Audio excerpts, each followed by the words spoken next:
This is Badass Billy Gunn, 11-time WWE Tag Team Champion, Intercontinental Champion, Hardcore Champion, and you're listening to Ico Pod.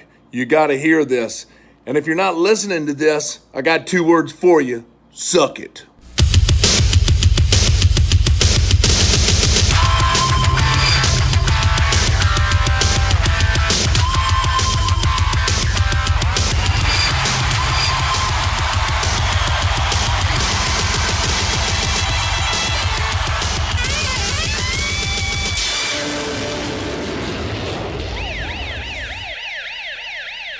And we're back with episode 39 of Ico Pod. I'm Bob Connolly Jr.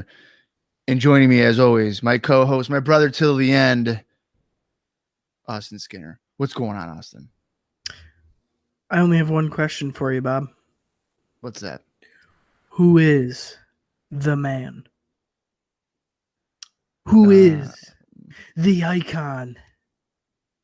Who is the show stopper? Sid Vicious. Who is no longer the Intercontinental Champion? Spoilers, man. Yeah. No, I'm all right, Bob.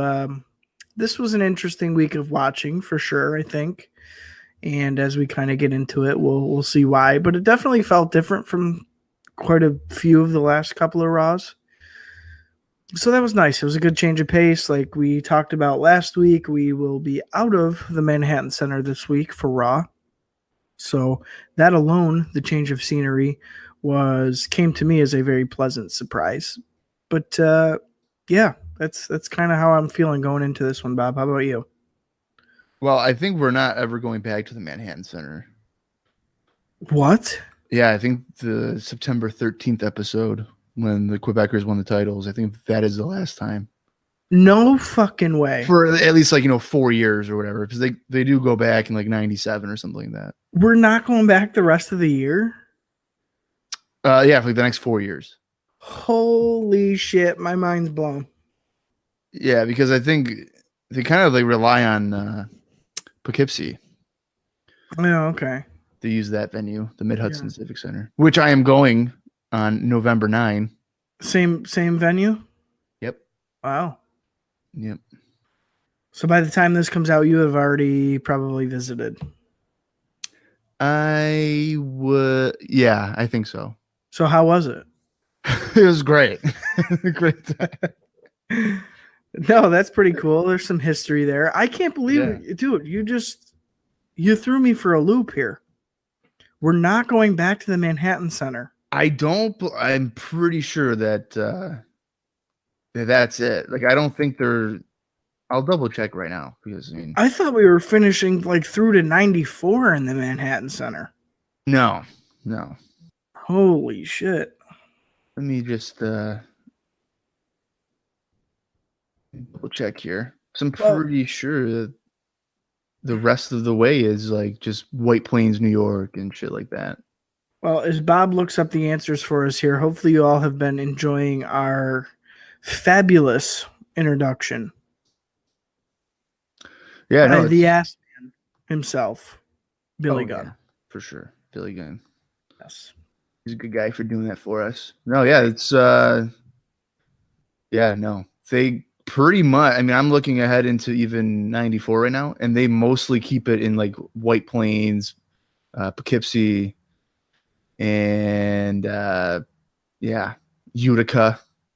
That is so weird. Yeah, so we're done with the Manhattan Center. Holy shit. And here we are. For me, for sure, I was complaining, get us out of here. Now I'm kind of bummed.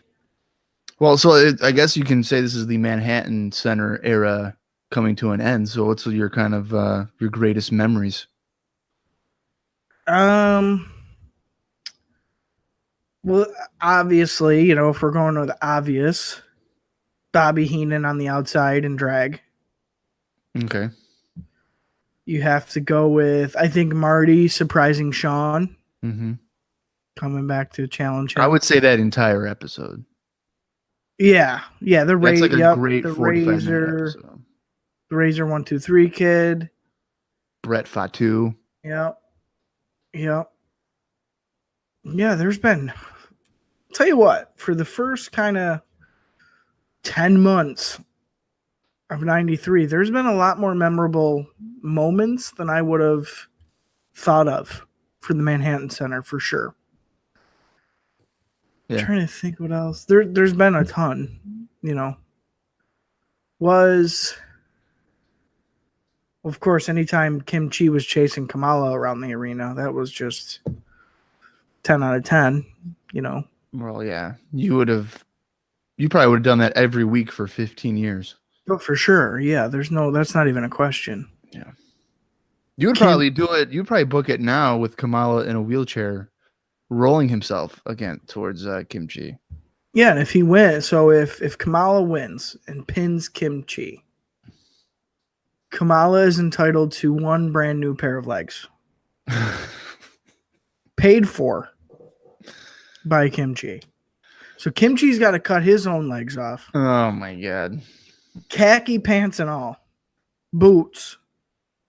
And they got to sew them onto Kamala. So Kamala's legs have permanently khaki pants on from the knee down and boots. I guess he could change the boots if he wanted to. But the pants can't come off. The half pants can't come off. That seems like a fair. I mean, you froze up there for a second for me, but I'm assuming you were just talking about Kim Chi's pants and how they can't get torn off or whatever. Yeah, they can't come off. He's going to get them sewn to basically his kneecaps. So he can change the boots. He cannot change the pants. Interesting. That's how that works. It's only fair. No, I guess.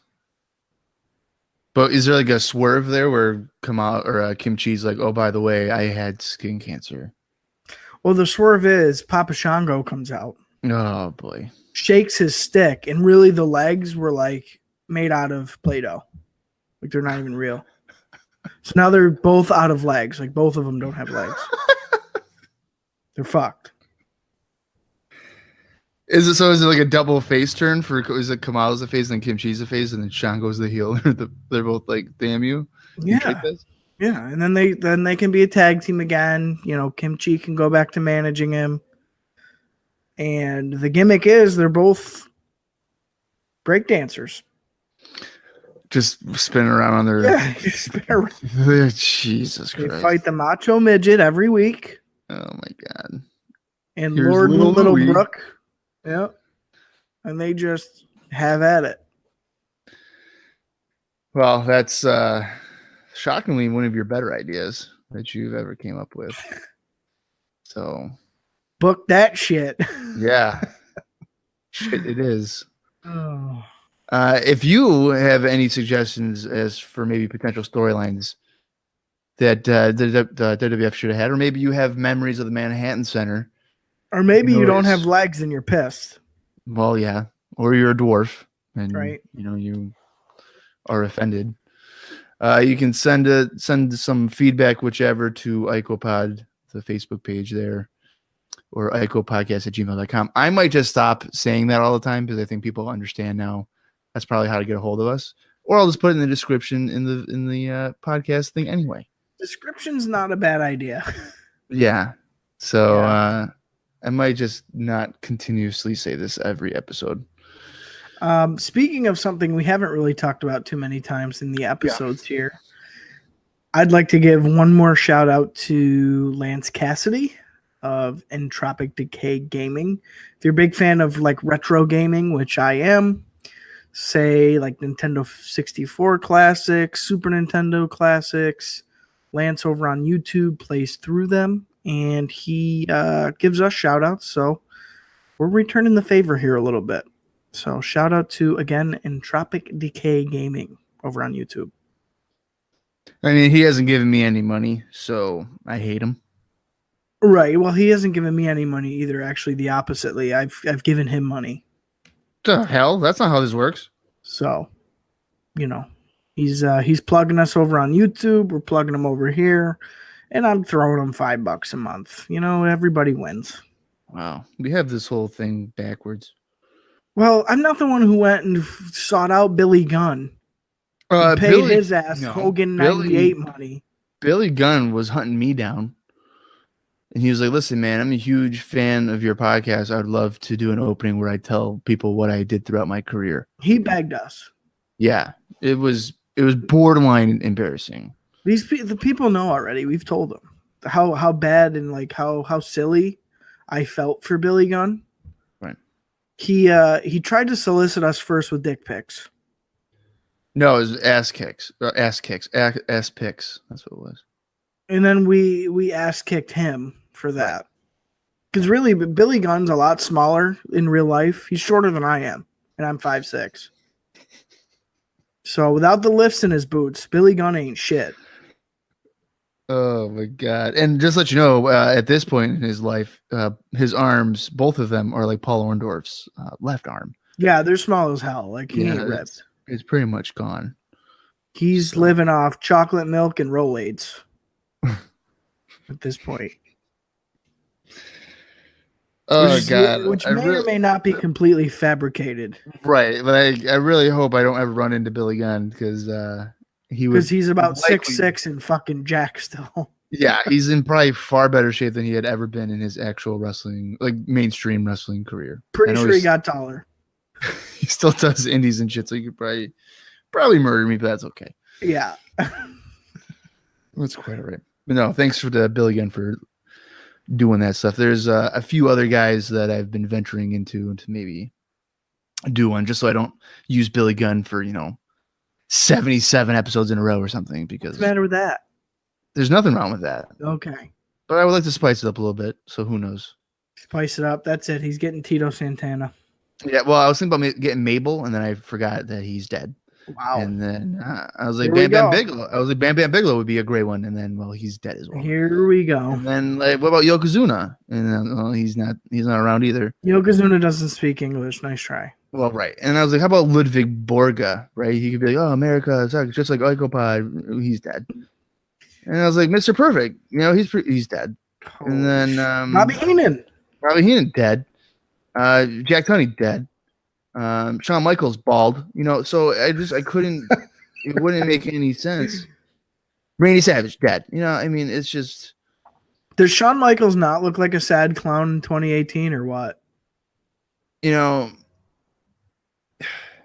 guy, fuck? I have no interest in Shawn Michaels 2018 wrestling, let alone against The Undertaker and Kane.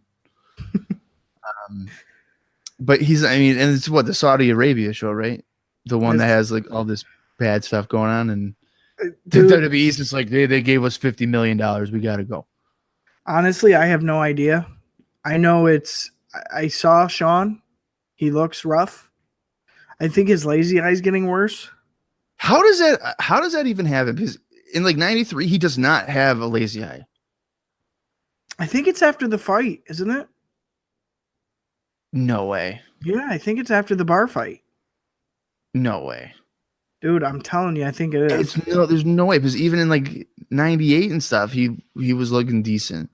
No, I'm pretty sure he still has a slight lazy eye. Going inward like that or whatever? Not as dude, it's gotten worse since he's gotten older, but it's not as drastic. No way. I don't know.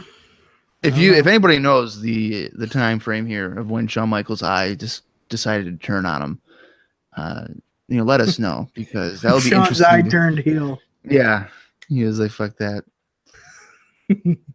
We're just tearing everybody down this episode. It's all right. We're a comedy show. We don't even watch the shows. We just kind of guess what have happened.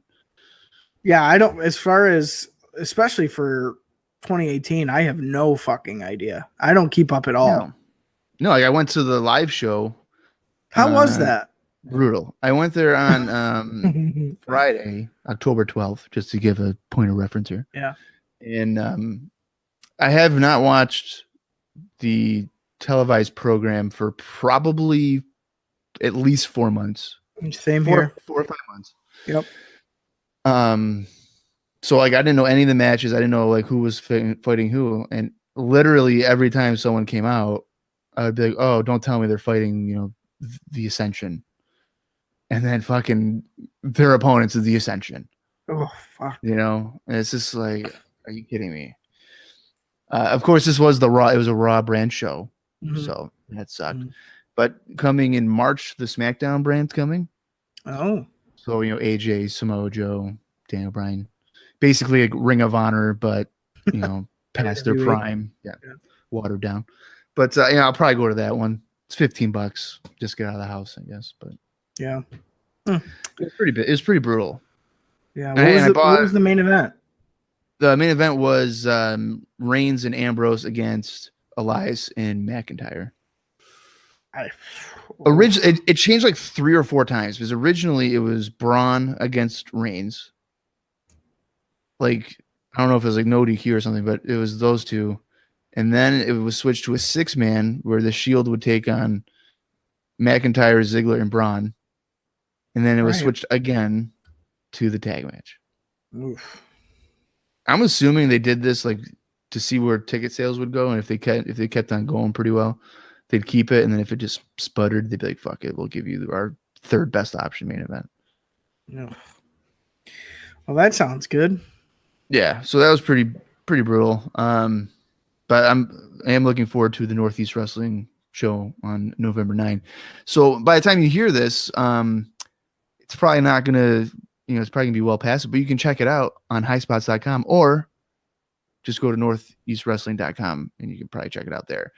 And I should probably not do that without getting money for an ad, but hey, I'm a nice guy.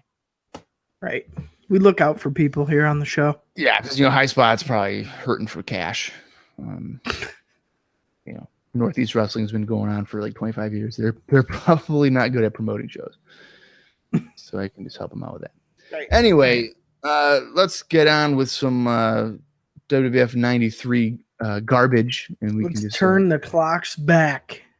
Yeah, well, before we went on the air, you didn't know that. So there's quite a bit of drama going on.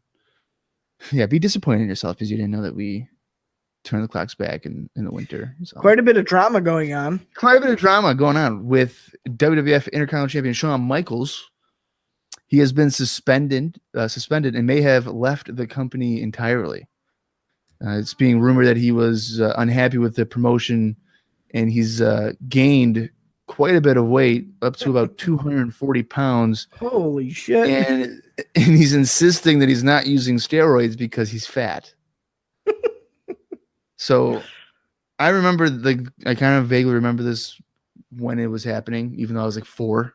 But I do remember the build-up to the ladder match and stuff like that. But as you get older, you learn more about steroids. And it's entirely possible that Shawn Michaels was on steroids. He just wasn't working out. Right. Because if you take steroids and then don't work out, you're going to be bloated. You're going to get fat. So he might have been taking a supplement that he build realize. Mass, basically. Right. Yeah. And he's like, this is the first time I've ever had a gut. How am I taking steroids?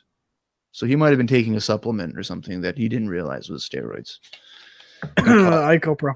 Ico, yeah. No kidding on that one, right? Jesus Christ. The Steiner brothers have also been suspended for 8 weeks. Holy shit. And that appears to be the reason behind the title change to the Quebecers.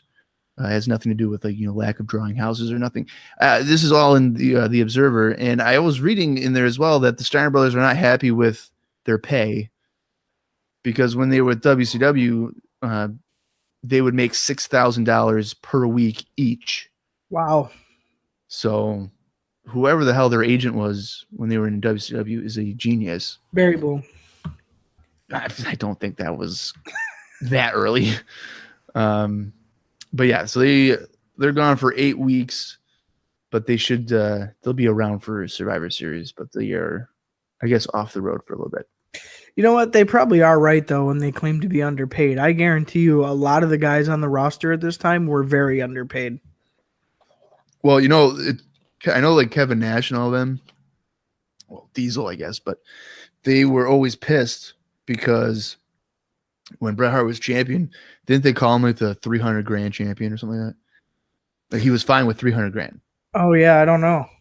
I'm pretty sure that they always had a problem with, you're the champion, you should want more money because then the boys get more money or whatever. Right. Like you should be asking for more so we could get more. Yeah, because like if your champion's getting 1,500 for a main event or whatever at MSG, the lower level guys are not going to be getting 600. They'll get 300. Yeah, they'll get half of that. So I think that's always been kind of, Brett's always taking the business more seriously compared to taking the money seriously. Oh, at first. At first, yeah. That changes real quick, I think. Oh, maybe. I have an interesting story involving Ludvig Borga. He was supposed to have the entire month of October off so that he could do a tour of New Japan.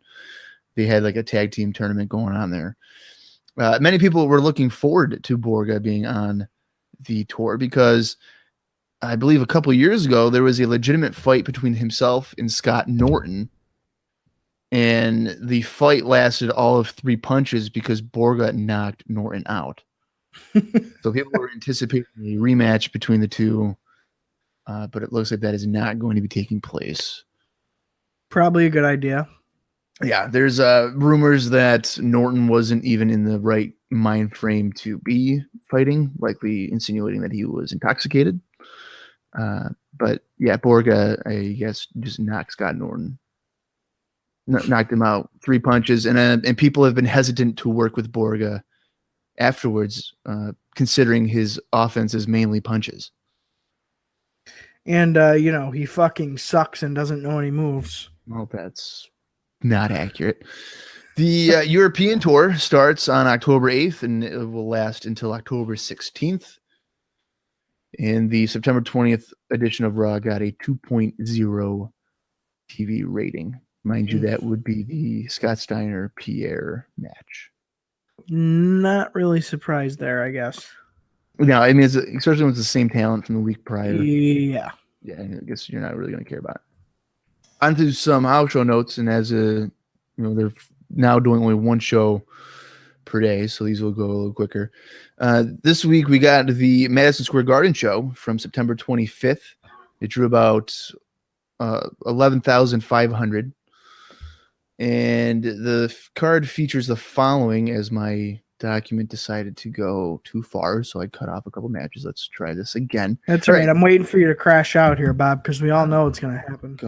Well, don't jinx it. Bastion Booger took on 1-2-3 Kid. He was a substitute for Shawn Michaels. Bastion Booger was. So what a substitute that is. Thank God for that one. Yep. Men on a Mission, they took on Well Done. That would be both teams' debut at the Garden. IRS battled Tatanka. WWF World Champion Yokozuna defended against The Undertaker. WWF Tag Team Champions, the Quebecers, who were substitutes for the Steiner Brothers, defended against Adam Bomb and Bam Bam Bigelow. Jimmy Snuka took on Brian Christopher. Razor Ramon battled Rick Martel. Mr. Perfect squared off against Diesel in the main event. Oof. That's kind of a dip from the last couple of house shows we've got, I think. Really? I think it's kind of... I still kind of think that's a strong show. It's weird. It's like a weird show. Well, it's like a whole bunch of different matches now. Well, right. Yeah, they definitely matchups. mix stuff up for sure. And then to have Diesel and Perfect closing out the show, that's weird. Well, I feel like the Garden usually would do like the world title in the middle. For I don't know what reason, but they do that. But like, I guess let's just like kind of break it down, and maybe because I would totally go to this. Maybe we'll break it down here. Booger 1-2-3 Kid, that's a wash. We'll not even worry about that. Same thing with Men on a Mission and Well Done. Men on a Mission would probably get over there though. I feel like. Yeah, for sure. So then we start with Tatanka and IRS. Probably a solid, second-rate match. What if I told you it was a 20-minute time limit draw? Oh, no. Yeah, well, that's exactly what happened. Nope. Yeah, so that might have been a little brutal to get through. Yokozuna and Undertaker. Really? Dude, if I've said it once, I'll say it again. I'm not an Undertaker guy. Oh, we had that conversation. Yeah, he's not enough for me. I don't know. How long did they go? Does not tell me. Oh, it does not tell me. If I had to guess, probably 8 minutes or something. I was going to Not say very long. anything over 10 would have been horrible. No, yeah, I don't think it was that long. The Quebecers against Adam Bomb and Bam Bam Bigelow. That went almost 13 minutes. I'd be into that. I'd watch that. Okay. How about Snuka and Brian Christopher? Where does that come from? I don't know. Brian Christopher at this point. He's not signed. No, he's not under contract, but he's with the USWA. So Lawler must have got him a spot here. I would assume so, yeah. Against Snuka too. I don't know. It goes 7.5 minutes. That makes sense, I guess. I'm intrigued with it just because I've literally the past couple of days, I don't know why I've been doing this, but I've been YouTubing Brian Christopher in USWA. Yeah. Because I've been watching a bunch of Memphis, as I've been talking about ad nauseum at this point. But I'm not up to when he's there yet, but I've been watching some of his promo work and stuff. Right. Yeah, Brian Christopher, I think, is vastly underrated. See, and here's the whole thing Especially with him. for a huge promo, crybaby thing. Right. Well, and I was just going to say, I think that the huge thing with him is the mainstream audience never really got, how should I say this? They never really got, I don't think, enough of Brian Christopher, like the real Brian Christopher. They got Grandmaster Sexay. Yeah, exactly. I don't think he was around A, long enough, and B, by himself long enough to where people would be they didn't even get the chance, I don't think. Yeah. People didn't get the chance to see probably what Brian Lawler offered, because I'll tell you what, in 97, when he first quote unquote comes in as a guy, they kind of pair him up with the light heavyweight guys and have him working that. And first of all, he's one of the bigger guys for a light heavyweight, I think. Build wise. Yeah. Not to go too far into the future, but it doesn't really fucking matter. It's our podcast. When I first saw him go get in there with Tatanka Michinoku, yeah, I was like, Tatanka Michinoku is he looks like $150, right? And in comparison, Christopher's looks like he's 220. Yes, and I was just going to say, I picked up on that back when that was going on as well. Yeah, so I think he got kind of pigeonholed to start right off, but you can definitely tell the difference in personality, way more brash, kind of outspoken. He never got the fair shake though, I don't think, in the big time, the big stage. So yeah, and the thing is, the more that I see of him, because I do a rebooking WWF project, I'm a nerd like that. He's not far off in terms of size as Jeff Jarrett. I think that's comparable. You know what I mean? And Jeff Jarrett goes on to have a pretty significant run as a heavyweight. Right. But even in WWF, upper mid card champion. And judging by the stuff I've seen in USWA, I think Brian Christopher would be a far more heat magnet than Jeff Jarrett would have been or was. I feel like the only reason, and again, we're kind of going off on a tangent here, but I think the only reason that Jeff Jarrett kind of came out of where he came out of with such high esteem and notoriety is because his dad positioned him that way. Well, I would, yeah. That's a good point. I mean, compared to a guy like Brian Lawler, who is arguably maybe more talented than a Jeff Jarrett, didn't really get the rub, let's say, of a guy who, because again, going a little bit ahead, when Jeff Jarrett comes into the WWF, is Jerry Jarrett not behind the scenes at that point? I don't believe he is with WWF, no. I thought he was. I thought by then he was, because Vince was kind of, hey, I almost am going to get locked up. You're going to be my backup guy. Right. I don't know if that's 94. Okay. Because Jarrett comes in by the end of the year. Right. Let me see here. Well, either way, regardless. Yeah, no, it looks like it would be 94. I mean, he's promoting Memphis. Yeah. He's on the radar, put it that way. Yeah. So I hate to say that, but I think that's kind of what happens there, to maybe where a Brian Lawler should have maybe gotten that spot.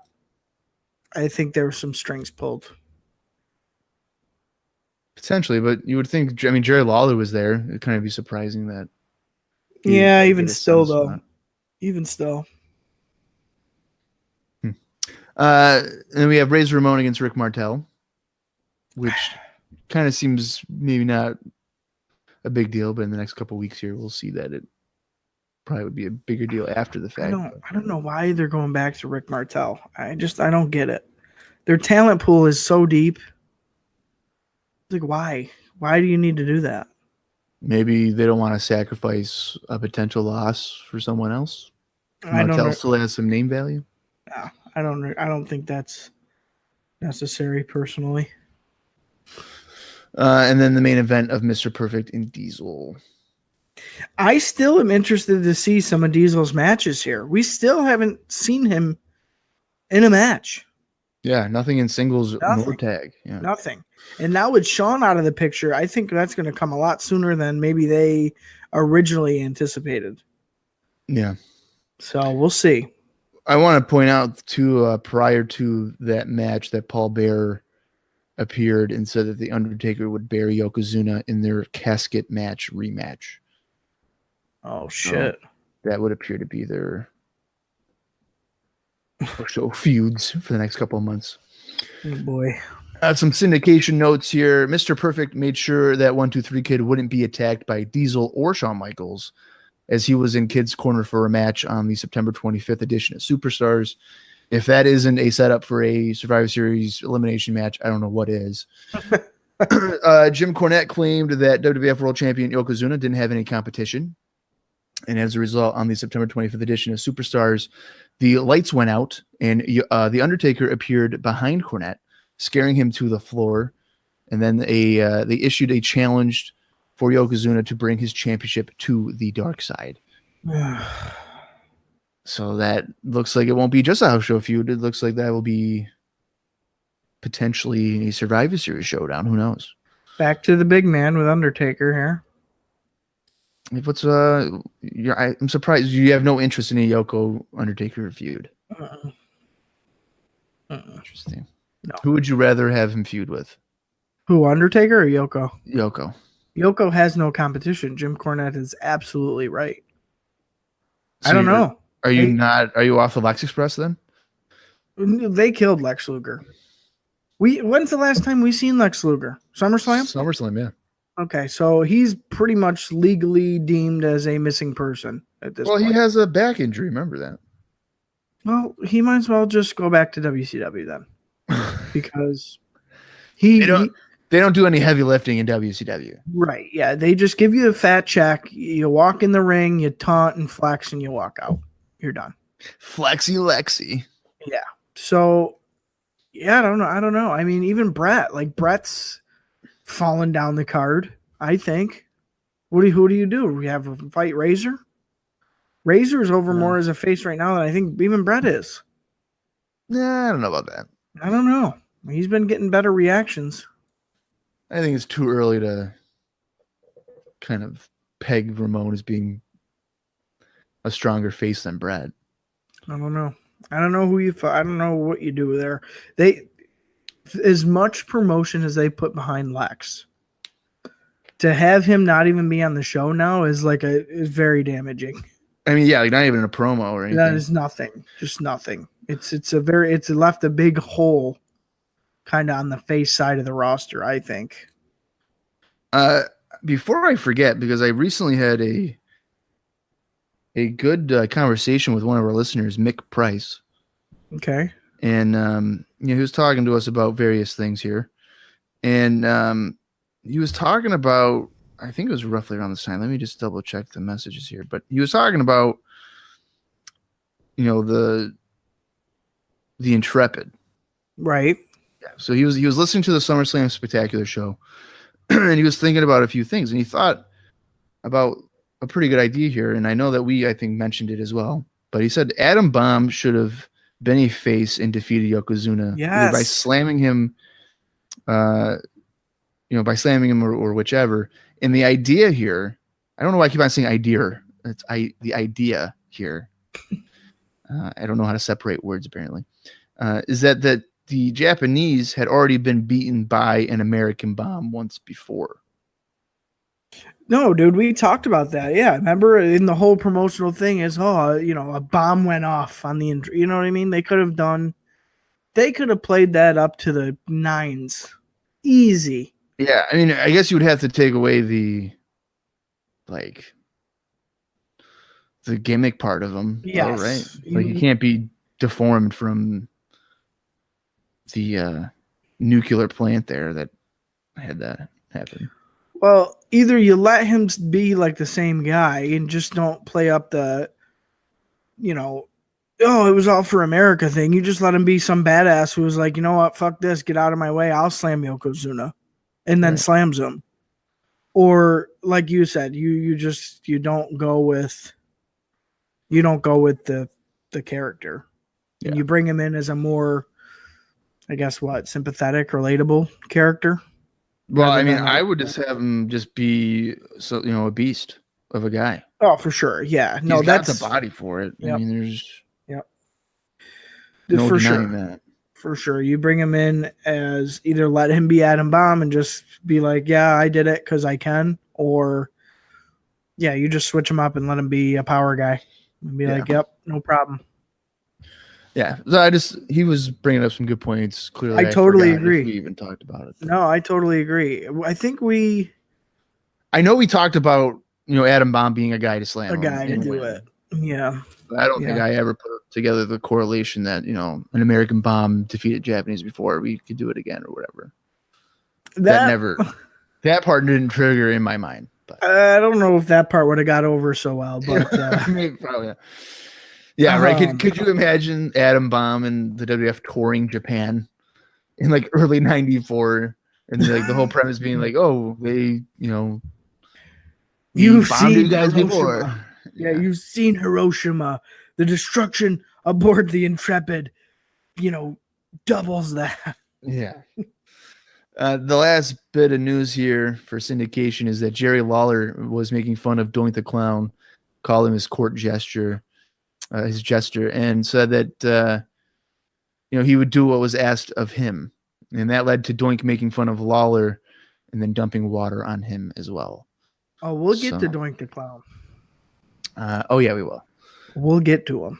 Yeah. So that pretty much signifies officially, like 100 concrete, that Doink is now a good clown. Okay, we'll get through it. And speaking of getting through, we will get through the September 27th, 1993 edition of Monday Night Raw, which is live from New Haven, Connecticut. The show starts off with Jack Tunney, who is the WWF president. He announces that Shawn Michaels has been stripped of the WWF Intercontinental Championship due to his refusal to defend the title and make various defenses in towns and whichever. Thus, there will be a 20-man battle royal, and the final two men from that battle royal will wrestle in a singles match to determine a new champion. Yeah, so here the wording from Jack Tunney was very formal, but the setting looks like he's out in a fucking hotel hallway somewhere, because it's literally a white wall and a little shitty wooden desk with flags pinned up behind it. So you see the American flag, you see the Canadian flag. It looks like they filmed this in the hotel across the street from the arena late last night, and they're piping in the tape this evening, folks. That very well could have happened. Yeah, so that's what that looked like. However, the way they word it here, so Tunney he makes reference to Shawn refusing to fulfill contractual agreements. So I don't know if that's a fancy way of being like, hey, Shawn may or may not be on drugs. I think that's just saying that he was just no showing. Yeah, but that's a work, right? Well, yeah, but They were probably saying, hey, because I think what the situation was that they were like, hey, man, it came back positive. We got to suspend you, whatever. And he was just like, fuck that. I'm not going. I'm keeping the belt. Right. So they were like, then they were like, okay, fuck you. You're suspended kind of thing. Yeah. Okay. All right. That makes more sense. Yeah. Otherwise, I did like this. I was not expecting it to just be, hey, here's Raw. By the way, Sean ain't the champ anymore. Yeah, I would have thought maybe they would, they would do the announcers or something, and then they would lead into it. Yeah, like Or in the something. arena. This Have is Jack pre- Tunney in the arena. Well, no, not even that. They could be like on commentary, like run down the show, and Yeah. McMahon be like, "Oh, we have something regarding the Intercontinental Championship. Here's a message from Jack Tunney." Because doing it this way is kind of jarring. It's like, "Oh, by the way, Shawn Michaels is a fuck up." Yeah. Oh, okay. Yeah. No, I would have had him. I would have had the announcers run through the card, blah, blah, blah. Have Jack Tunney come out and be, Vince is like, wait a minute, this isn't part of the scheduled program. And have Jack Tunney come out like the only one who knows in the arena because he's part of the office. Be like, yeah, Sean, he's gonna be gone for a little while. You know what would have been like a typical WWF move, I think? They should have had. They could have done like this episode. Shawn Michaels will defend the title against Mr. Perfect, right? Right. So Perfect's in the ring at the end of the show, waiting. It's like, oh, let's do this, and then Jack Tunney comes out. That would have been good too. You know what I mean? Yeah. Like a typical bait and switch. You probably would get a big rating out of it. Yeah, that would have been good too. And be like, he's not here. He's not making the towns. He's suspended. Perfect. You'll be in the Battle Royal tomorrow or next week to determine a new champion. And No, Perfect, yeah. what the hell? I would have liked that. Yep. I would have liked that. That would have been good. I'm a very firm believer, especially when it comes to a live show. Be in the arena. Do it in the arena. If it's a promo that you can do in the back, that you can also do in the arena with the same effect, do it in the arena. Mm-hmm. Be in front of the people. I don't know. It's just one of that. Now, if you're doing a backstage segment where somebody's got to get sneak attacked, obviously you do that in the back. But if it's something like this where, I don't know, just the reactions and stuff, I think are more worth it to just be in the arena. Well, for me, even I don't think I've really understood the idea behind a backstage interview. Well, that same thing. Right. Right. And we really haven't come across too many of those in this era so far. I prefer the in-ring ones. Yeah. Like when Vince calls them down, they go in the middle of the ring. It's more of a show. Well, the backstage is just like a throwaway. Yeah, exactly. I was going to say the backstage makes it feel like it's just like a whatever. Yeah, you don't have to care about this. The ring, it's like, oh, something must be going down. Like, I probably should pay attention. Now, on the flip side, when it's a pay-per-view and they interview the guy before he's making his entrance and going like they're at that backdrop with Mean Gene with the clouds. Yeah. Like, I'm here with Bret Hart. His match is up next, and it's not even a minute. And then Bret goes off to make his entrance. I like those. That's different. Because those make sense. But when it's fucking what's his name? Baseball guy that was commentating. Baseball guy that was commentating. Yeah, all the way up through. Or no, comedian guy. Oh, Bartlett? Yeah. So like when Rob Bartlett would interview guys back, like Rick Martel, he interviews him backstage. Yeah. Who gives a fuck about that? I don't. Yeah. Who cares? Terry Taylor, when he's interviewing guys in the backstage. Steiners, he's interviewing them. Who gives a fuck about that? So like Rick, got a match tonight. How you feel? Do you like wrestling? Like, you think you're gonna win? Yeah. It's just I don't like that when shit. Mr. Perfect lost, he's like, how does it feel to lose? Like, I feel great. Yeah, like what the fuck? What the hell? Yeah, I don't know.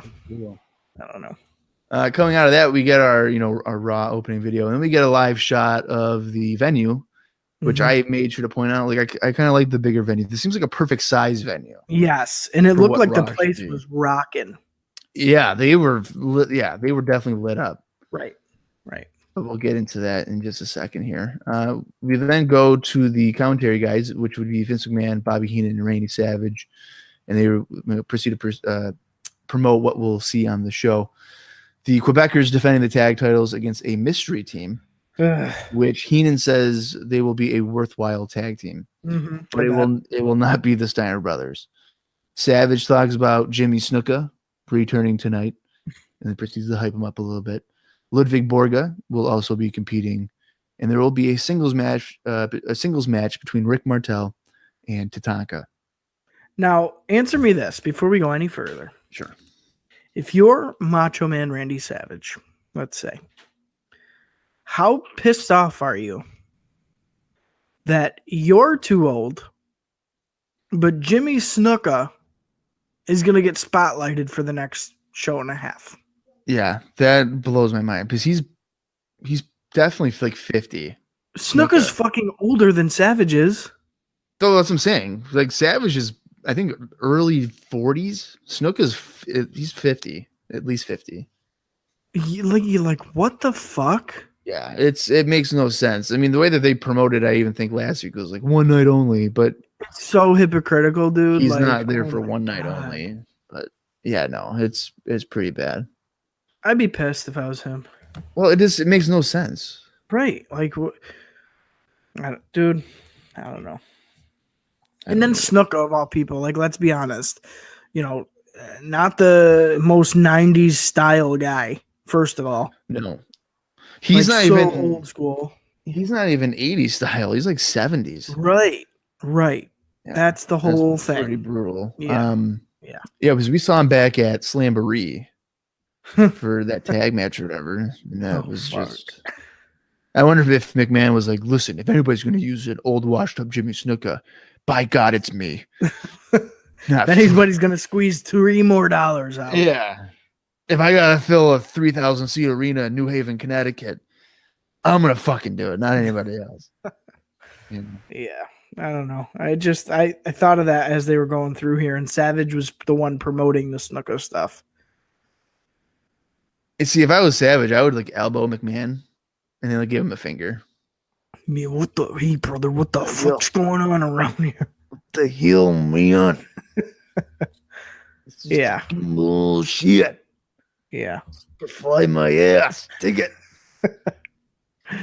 That brings us into our first match, which is between Rick the Model Martel and the Native American Tatanka. Now, we both just noted how the crowd is like lit up. They're like, yeah, fuck yeah, raw, live, woo. And we start off with a match between two guys that have been feuding for about 2 years. Rick Martel has never beaten Tatanka, ever. Dating back to their first pay-per-view match at WrestleMania 8. He has never beaten Tatanka in any form. So tonight's the night. Yeah, let's buy into Rick Martel all of a sudden. Right. Heenan starts off asking why Tatanka is wearing a miniskirt. And McMahon's like, that's not a miniskirt.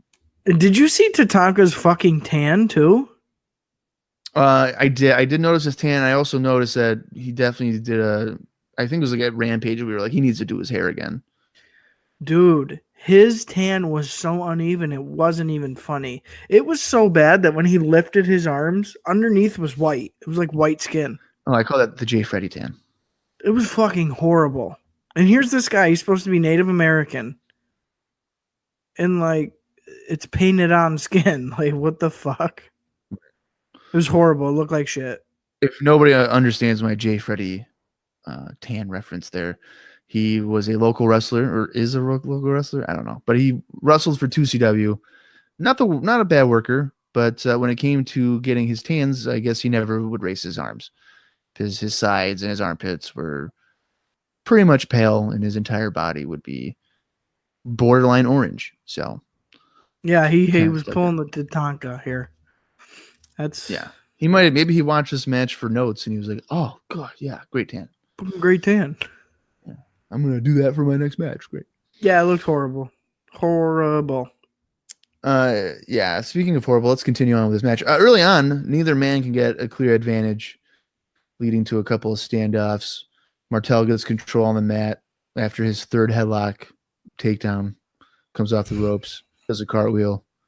There is about 3 people in the crowd chanting for Martel positively, like, let's go, Martel. Yeah. That's how you know something's not going right here. Yeah, because I mean that would never happen otherwise. Like, well, here's the thing: like that would never have happened in the Manhattan Center, and those were all like smart fans, right? They were all booing him. So if you're in New Haven, Connecticut, right, And you have like 3 guys in there going, "Come on, Martel, yeah." Something's going on with Tatanka. Tatanka has a hammerlock on Martel, but gets rammed back first into the corner a few times. He then blocks a boot attempt and atomic drops Martel. Martel is sent to the floor following a running clothesline. He regroups on the floor for a few moments. He gets chased around by Tatanka, and then he delivers a few boots in the corner. Martel knee lifts Tatanka in the corner. Tatanka slips while trying a twisting crossbody off the middle rope. And instead of adjusting and maybe switching the move, he's like persistent in doing the move, making Martel look foolish for not hitting him or anything. So they just complete the move and Tatanka hits the mat.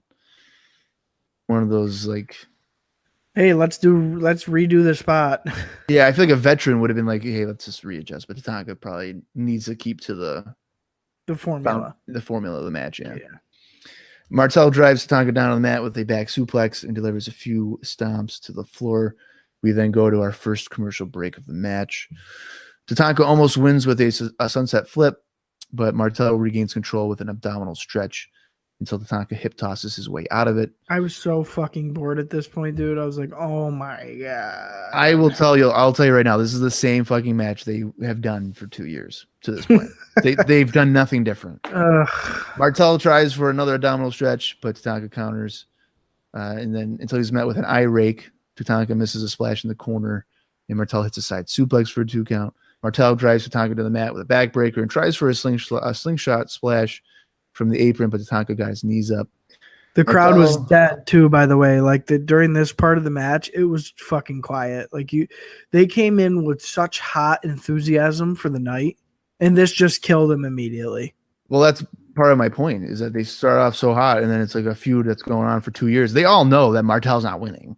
Well, obviously. Like, there's just no way. And then the stuff they do here is, I bet you there's 100 people in there like, this is the same fucking match from like August '92. What are we doing? They haven't changed anything. Not only that, too, it got to the point where we were down on the mat in a headlock, and the camera angles, which are usually pretty damn good. So they zoom in on, I believe it is Tatanka in a headlock. And he is very visually and clearly talking and calling spots with Martel. And the camera not only stays on Tatanka's face, it starts zooming in. Like, what in the fuck? Who called that camera angle? So here Tatanka is like doing the shittiest job ever of like covering his mouth to call spots.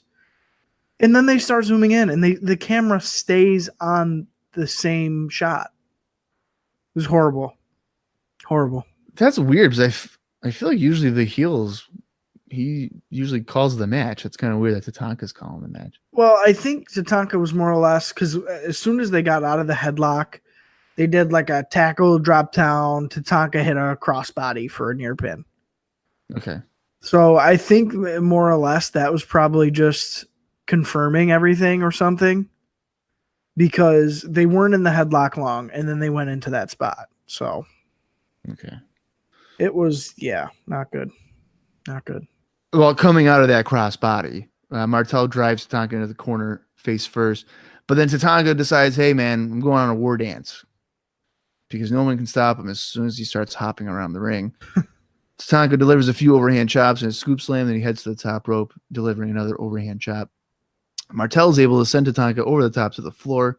They proceed to brawl on the floor, and the referee counts them out using one of the fastest counts ever, which is when you always know there'll be a count out. When they don't ever pause, they just go for it. Yeah. After the match, they continue to trade blows, and then Tatanka rolls into the ring as Fink announces the result. And he acts like, what do you mean? The bell rang, and then I rolled into the ring. How do I not win? He didn't understand that. Needless to say, this was probably not the ideal way to start the show, a live show in a new market, essentially, for television, for Raw. Nobody fucking cared. I didn't care. I'm not buying into Martel being... I feel like even on commentary, they're like, oh, this guy's, he was gone, but now he's back, and he's looking great. Yeah, he's looking to make a statement or something. It's just, Yeah. I don't know. I'm not really buying into it. I'm pretty much right there with you, Bob. I will say though, coming from a standpoint of not seeing the fucking 50 other matches that they've had, You're lucky. I thought the beginning started off pretty good. Like the stalemates I liked and that sort of stuff. But as soon as it starts going hill, it's a fucking cliff drop. And it turns into 1983 here in the ring. We go back 10 years with this one. Yeah. I'm surprised on like the Coliseum video bonus episodes we've done that we haven't seen this match yet. Yeah, no, that's a good point. Because like I've said, I think on those, and like Ted DiBiase versus Virgil is a given, and then Tatanka and Martel. Yeah. Like it's every fucking time.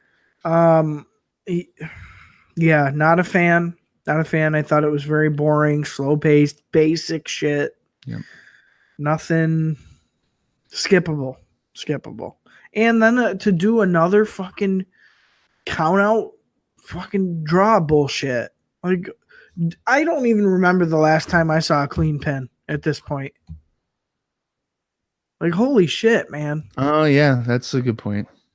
When's the last time you saw somebody in the middle of the ring, 1, 2, 3 after a finish move, pin, win, taunt, leave? I don't even know. I can't even think of one. For a feature match, you're talking? For a feature match. You fucking hit a finish, middle of the ring, 1, 2, 3, no swerves at the end, nobody's attacking nobody or doing no bullshit. Taunt, leave. I don't even know. Can't even think of one. I don't know. Would we consider Scott Steiner pinning Pierre with a Frankensteiner one? No, because isn't there some fuckery that happens with that too? And yeah, but it's not like we have to finish. I don't think. I don't even know, dude. Well, I mean, like TV wise, I don't know. SummerSlam we had a couple. No, I'm talking TV. Just TV. Yeah, TV. Yeah, and not like a squash match. Right. You know? Yeah. I don't know. It's just I'm getting so sick of it's just like cheap booking. You know what I mean? It's like weak. Well, it's like they don't want to give away anything on like free television. I get that, but at the same time, who are you protecting? Fucking Rick Martel? Right. But yeah, exactly. So here's another thing, right? If I was a promoter and I were to be like, hey, Martel, I need you to lose to Tatanka, middle of the ring, finisher, 8 minutes. And he were to be like, are you fucking kidding me? Like, no. I would turn around and be like, why? No, I'd be like, okay, who else do we have to use? Because we're not going to use you. But if I was like trying to prove a point here, I'd be like, Rick, do you not have enough confidence in your skill to maintain star power? You are? Yeah. So when you see these independent companies, they'll bring in a top name and it'll go over your local star. Right. I'd be like, no, man, I need you to do the job. And they'd be like, well, why? And I'd be like, well, to be honest with you, you're not here next month. The other guy is. Right. He's here every month. Right. And I'm trying to build stars and add value to my company. Exactly. Not to you, who's an established guy already, who's pretty much been through the ringer and doesn't really need my company anyway. Exactly. Like you'll be here once every 2 years, maybe. Right. No, it's the same way for me. And I think the whole argument behind that is, send the fans home happy. They want to see the hero go over. Like they want to see the name guy go over. I don't know. I don't think I really buy into that because I don't think I've ever gone to an indie show and been like, oh, I really want to see Jerry Lawler win. I think you know what? Maybe it just depends on the talent. Yeah, I think it would. That's kind of so. If you bring in Kevin Nash, and your local guy beats Kevin Nash, right? I'd be kind of bummed. I'd be like, "What the fuck? You just beat Kevin Nash?" Like if Jay Freddy beat Kevin Nash on a 2CW show, I'd be a little surprised by that. Well, yeah, but what if is it believable? Well, here's the thing. Not really. Well, here's the thing. No, this is what I'm saying. If you have a guy that you're wanting to make money with in the future, you don't put him in that spot. Well, yeah, right. Right. So if I were to have Kevin Nash on my show, I'd have like one of my lesser guys lose to him. Exactly. No, yeah, I agree. But I don't know how many times I've seen like this rising guy. Like, oh yeah, man, I'm fighting, Matt Hardy, and then Matt Hardy would beat him. Like, Well, why? it didn't Big Time Wrestling do that before? Like the champ fought maybe Billy Gunn, and like Billy Gunn beat him. It was a non-title. I feel like they've done that shit before. They probably have. And that shit I don't get. Like, why? Yeah, because that doesn't help your champion. I mean, Right, and technically, I mean, I get it. Billy Gunn's a name legend guy, but Billy Gunn was like a mid-carder, and he just beat your heavyweight champion. well, he's the 1999 King of the Ring. Well, don't get me started, buddy. He's also the one and only ass man of professional wrestling. Listen, the one Billy Gunn is like one of my favorite times, even though it lasts like. Are you drunk, Bob? It lasts like 7 months, but it transforms into Billy and Chuck or whatever. But no, I agree. And to kind of rein us back in here, as far as this match goes, why Rick Martel can't do like the 30 other times he's done and just get pinned and lose, I don't know. we'll probably find out like next week or something. I don't want to find out. Well, we will, pal. We then go and we get our ICO Pro ad and WWF Figures ad. We then go back to the announcers who promote the Battle Royal taking place next week for the WWF Intercontinental Championship. Joe Fowler provides an update segment and runs down that Shawn Michaels has been stripped up to the championship, and the last 2 men in the Battle Royal will wrestle for the Intercontinental Championship the next week. So that would be, I think, October 11th. Who is this guy? Where is he from? Joe Fowler. We saw him on SummerSlam. I think he's pretty good. Really? Yeah, I think he's pretty good. Well, I didn't like him when he was doing the backstage interviews, like with 1, 2, 3 Kid and stuff. Try your hardest, man. Like, use your time. And like Steve, the bus driver, who do you think is gonna win? And he's like, Lex Luger. It's like, no shit, man. You drove him for 3 months. No, yeah, I agree. I agree with you there. As far as maybe in the update segments, yes, yes, I think he does well there as kind of the guy behind or in front of the green screen in this case. Yeah. As far as interviewers, no, I remember going over that and it's like, who the fuck is this guy? Yeah. But as far as for these, I think it works. Yeah, I remember years ago seeing him, like, I've mentioned it before, but like doing those paid programmings. I'm Joe Fowler, and you want this window because I'm like, Joe Fowler from fucking SummerSlam 93. What the hell are you doing? Yeah, it was pretty. Here's a list of the 20 men that are involved in the match. It is IRS, Randy Savage, Adam Bomb, Giant Gonzalez, Mr. Perfect, Owen Hart, Rick Martel, Jimmy Snuka, Bob Backlund, Pierre, Jacques, Razor Ramon, Mabel, Diesel, MVP, not from 2006, 1, 2, 3 Kid, Bam Bam Bigelow, Marty Jannetty, Tatanka, and Bastion Booger. All right. First of all, fuck you out of that list of guys. That's pretty damn strong. Yeah, I would say so.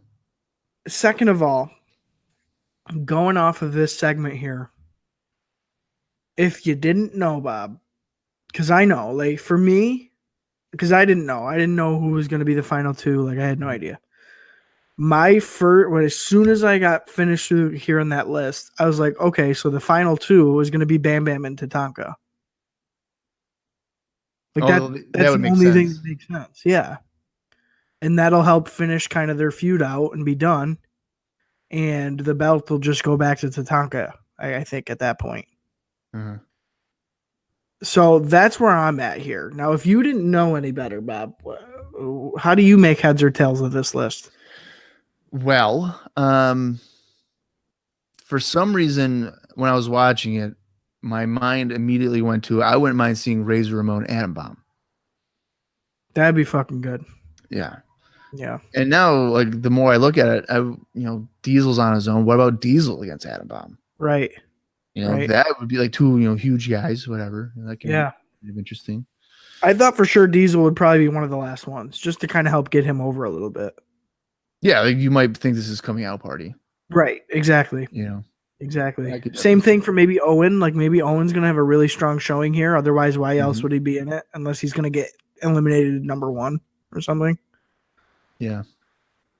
No, there are. I mean, there's obviously a group of people there that are not going to have any chance in hell. But Right, Jacques Pierre, like they're not gonna win. Booger's not gonna fucking win. MVP guys like that. Backlund. Yes, But no, overall, pretty strong lineup of guys. for sure. For the IC strap, for sure. Yeah. So we then get a ad of a baby like crying. Well, I guess not baby, like an infant. Or baby. Baby's probably more appropriate than infant because infant. It's like a toddler girl. Toddler, yeah. She's like crying and whatever. Throws the remote, lands on Raw, and then she's laughing and she's happy because Raw's on. Because that would happen. I think my favorite thing coming out of this is right after this little kind of promotional spot, Bobby quips, "See, even 123 Kid watches Monday Night Raw." That's fucking awesome. He's great. Otherwise, how do you explain that? That's fucking horrible. Like, yeah. First of all, this is a pretty violent program for a little female toddler to be watching as she's playing with her blocks. Yeah, certainly not the demographic that they're going for. Yeah, I would understand if it's Sesame Street. Like, that makes sense to me. Mm-hmm. Or if it's like instead of a 3-year-old toddler, you have a snot-nosed kid spraying graffiti on a brick wall, and he happens to see Monday Night Raw through a TV in a TV shop across the street. Right, in the window or something, yeah. Right. Like, that makes sense. Yeah. A fucking 3-year-old child playing with blocks, laughing that Monday Night Raw is on, like, cures her sadness. Well, it's just like the freaking loser guy who doesn't want to bang the smoking hot chick. He's like, 9 o'clock, Monday, Raw. Get out of my way, honey. And she's just like, I just want to get laid. It's like, it just doesn't paint the right picture. Like, it just doesn't. There's a disconnect there. Like, whoever's doing their promotional shit, it obviously doesn't understand what they're promoting and plugging. Well, I wonder if it'd be kind of funny if Vince McMahon was so delusional. If he was just like, this is better than sex. Raw. Yeah. And then Linda's just there and she's like, oh, really? She's like, I fucking agree. I fucking agree. You're no genetic jackhammer, I'll tell you that. Yeah. You're nothing but a pothole. Whoa. Oh, God.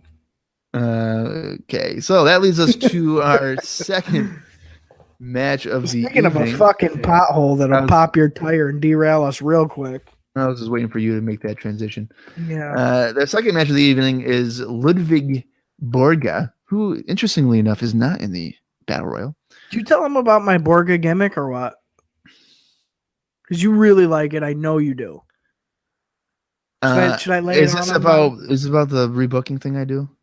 That no. gimmick? Do you want me to lay it on him? Go ahead. So obviously, Mr. Borga here, he doesn't work out. Let's say, he's struggling in his wrestling career, so he turns to something else to kind of help, fluctuate his income. So he gets a job at a local fast food chain and transitions from, this Helsinki madman to the Borga King, serving up some pain in the WWF. Grease stains and all. He's got the fucking Burger King little visor hat. Burger King's a sponsor, so you roll that in all in one. And you know what the finish is? What? The Whopper. Tell me that's not fucking good. That's atrocious. I mean, it would be kind of funny if that was a character, right? And I can just see the vignette now, right? He's just like, listen, I work 3 to 11 or a 4 to midnight shift at Burger King, right? And he's like, I'll come to the WWF on my lunch break. Break some necks. I've been slaving over the hot fryers all day and night. Every week, Raw's in a different area, so I have to transfer stores a lot. But He's by like the God. traveling worker. Yeah, he's a traveling fucking burger flipper. God, Dude, I almighty. love that idea. It'd be I pretty funny. love Like, that idea. what if one like a pay per view or something? He's in a huge title match, and then Jack Tunney's got to come out. And be like, unfortunately, Ludvig Borga couldn't get his time off request. It was So- denied. yeah, so we don't have a main event tonight. Sorry about that. Oh shit! There wasn't enough coverage at the local Burger King. Right. He had to stay and work. Yeah, he's quite disappointed with it. Then the champ's like, "Fuck it!" So he goes through the drive-through. They just fight. They fight at the Burger King. And You then trying to Borga, get me fired or what here? Vince McMahon can interview him like, Ludwig, why do you still work at Burger King? He's like, well, Vince, you don't provide health insurance. The champion's only making 300 grand. Get out of my drive-through. You're holding up a line. You don't have any onions, Vince. I'm sorry. Ice cream machine is broken. Dude, I'm telling you, it's printing money at that point. You are printing money. Because he's funny as it is, and he's not even a comedy character. Imagine if he was a comedy character. Yeah, he's like a hated foreign top heel guy, and we're making him into a fast food worker. Yeah, he's like, well, he could play it off the fact that, the only jobs that are available for foreigners in this country are, low income fast food joints. And he makes the transition to provide for my family. I've left no choice. Do you know how much plane tickets are from Finland to here? I can't do that on a 6-figure deal from WWF. And then, income. yeah, and then you close the hype package with burgers aren't the only thing I know how to flip. And then he gives the finger and they go off. Coming soon. To a grill near you. Yeah, you have the O's in the soon like on fire. Yeah. And then, like the S like sizzling. Yeah, it's like frame broiled. Holy shit. That's dude. so bad. Anyway, so Ludvig Borga is in action against Phil Apollo. Since he's becoming your favorite wrestler, Austin, what did you think of this one? So basically what we get here is Borga's manhandling Apollo here with this one. It's literally them trying to showcase, I think, more or less the power of Ludvig Borga, which we've kind of seen, but not on a main, spotlight squash match really yet. So that's what this was. We got big clotheslines, a side slam, spine busters. The action did spill out of the ring a little bit, to which Borga hilariously pointed out a pro Borga sign in the crowd. I forget what it said. And, Vince says, oh, Borga must have planted that fan, obviously. So Vince is like, shit, how do I explain that? Because the camera not only catches Borga pointing to the sign, they then show the sign. It's very clear that, there's no really hiding that. They do get back in the ring following that little debacle there. And Borga held up Apollo in a suplex for a solid few seconds before dropping him to the mat. So it was like a stalling suplex. Other than that, Apollo basically did nothing as Borga just hit move after move here and there. It was a lot of kind of just pacing in the ring, slow, plotting with a couple moves sprinkled in. He did get up the heavier guy up into a torture rack and submitted Apollo in pretty quick fashion, then nodded toward and thanked the guy with the sign before leaving, which I thought was pretty funny. All in all, it was a good squash match, I think, for Borga, but at the same time, you can tell that he just doesn't know what to do. Like, you can tell he doesn't know how to string together moves. He goes from one thing to the other. It's very robotic. Like, there's no genuineness to his moves or his wrestling or just his himself as a person. Like, I feel like probably backstage Borga's a really boring guy. It's probably not great to talk to, I feel like. And I just picked up on that from, watching him in the ring. He just seems There's just really no substance there. That's what I got out of it. Well, I think maybe what's going on with him is they might have been like, listen, make sure you get these moves in. And then he literally just did that. Yeah, like that reminds me of the remember the promo he did by the river or whatever? Yeah. And I said I think he literally got bullet points, and that's all he said was the bullet points. Yeah. Same thing here. He doesn't know how to fill it up to make it look good. No, there's no coloring outside the lines for Ludvig Borga. He just, hey, make sure to hit these, pal, and then do some other stuff. Okay, I'll hit the bullet points. Okay, what about the other stuff? I don't know. I'll walk around.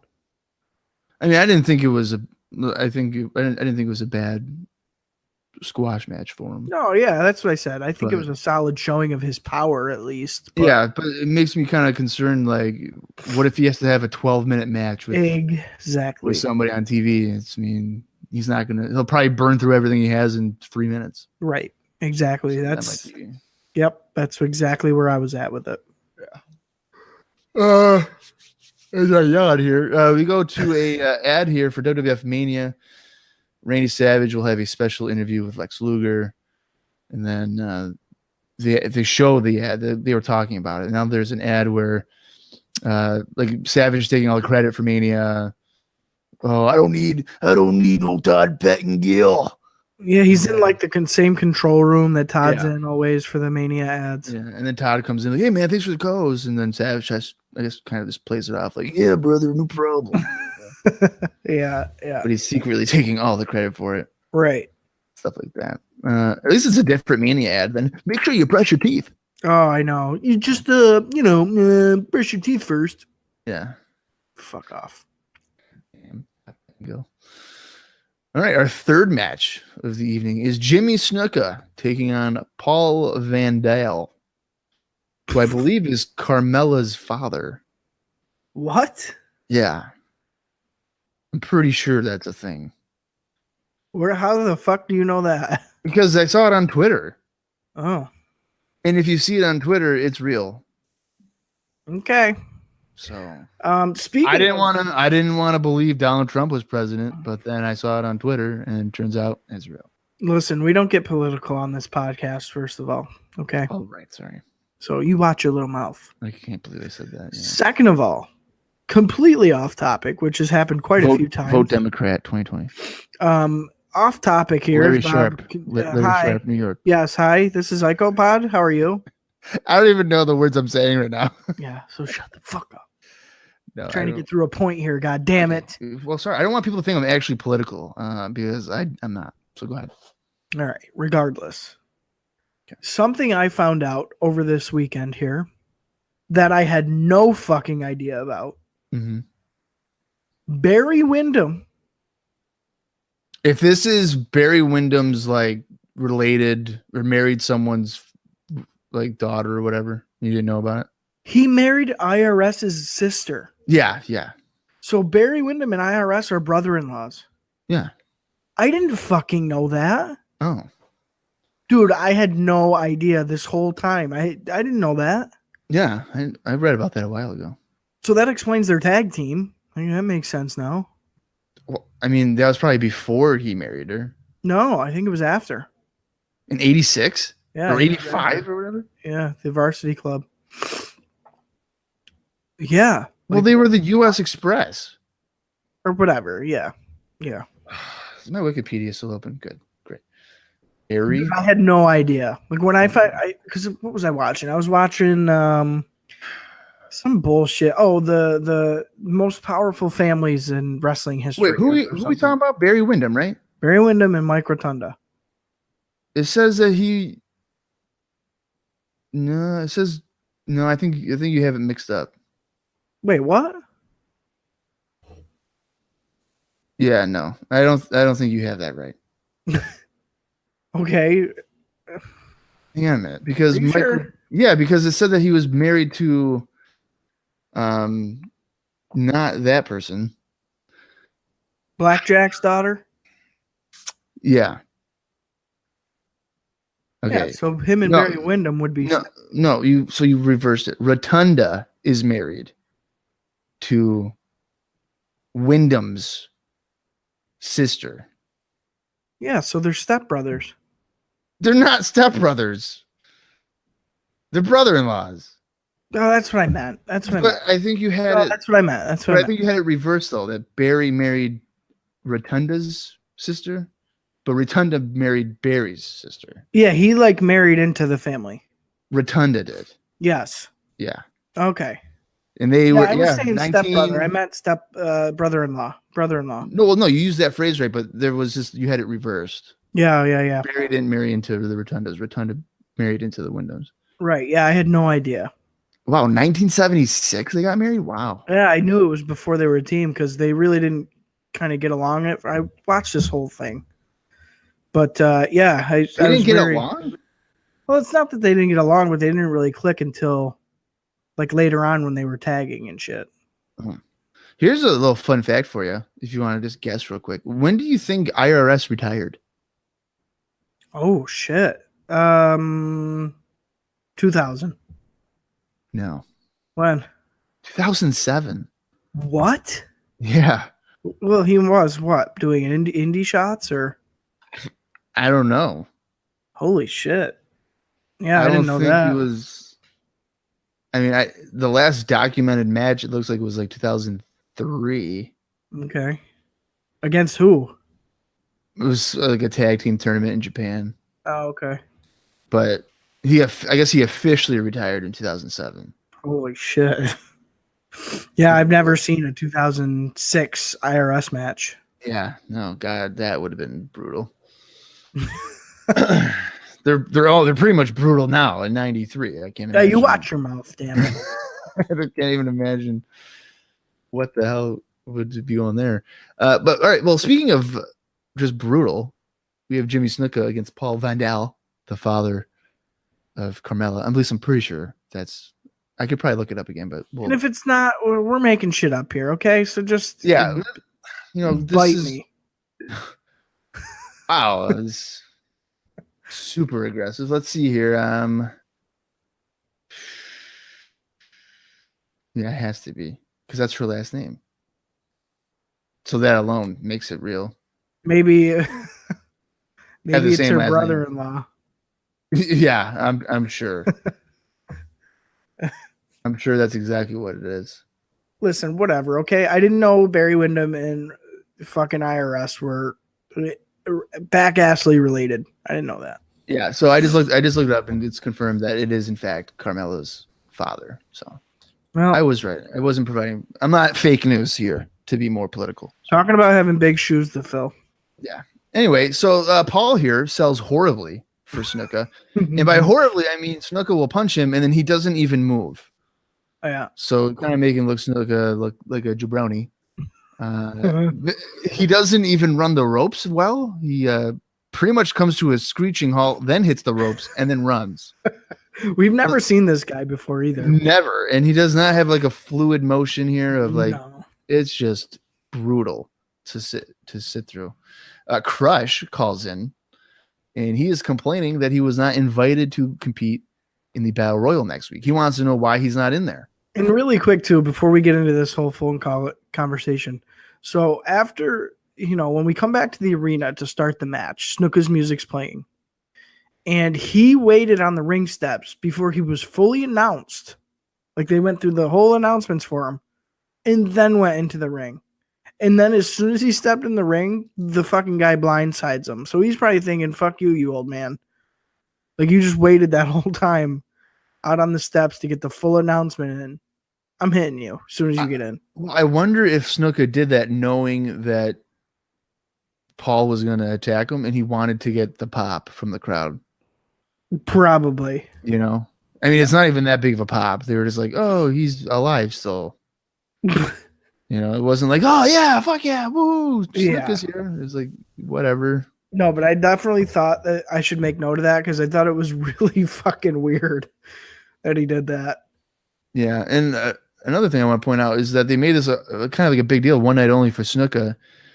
He was wrestling in '92. Like who gives a fuck?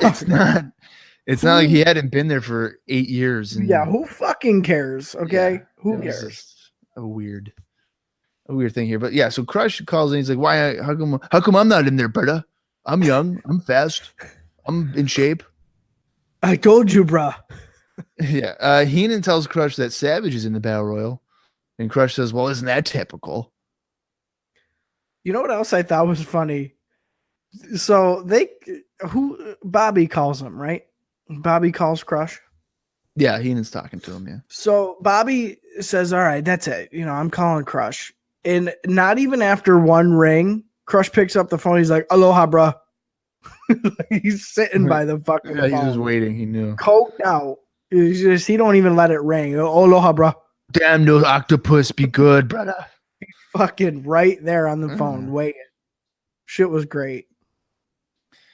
As for the match, Snuka delivers a pile driver, and as he's doing that, Crush puts over his size and wonders, again, why is he not in the match? And yet Savage is. Savage wants Crush to talk to him like a man, so they can get their situation settled. Like, if there's a problem, brother, you say it to my face, just like we always have. Although not saying that we always have problems, but I'm just saying, if you got a problem with me, you can just say it to my face. Yeah, dig it. And then Crush hangs up. Well, I think I want to say Heenan. Yeah, Heenan brings up too that Savage was the first one in on the list. Like, he was the first listed in the Battle Royal. To which Crush goes, "Oh, that's typical, brother." And then Savage, I think, turns to Heenan. He's like, "That's a damn lie, brother." He gets real fired up. Yeah. So Heenan's trying to stir the pot here a little bit. Well, it's probably because in reality, Savage had a bag. Like, can I get in the match, guys? Like, come on.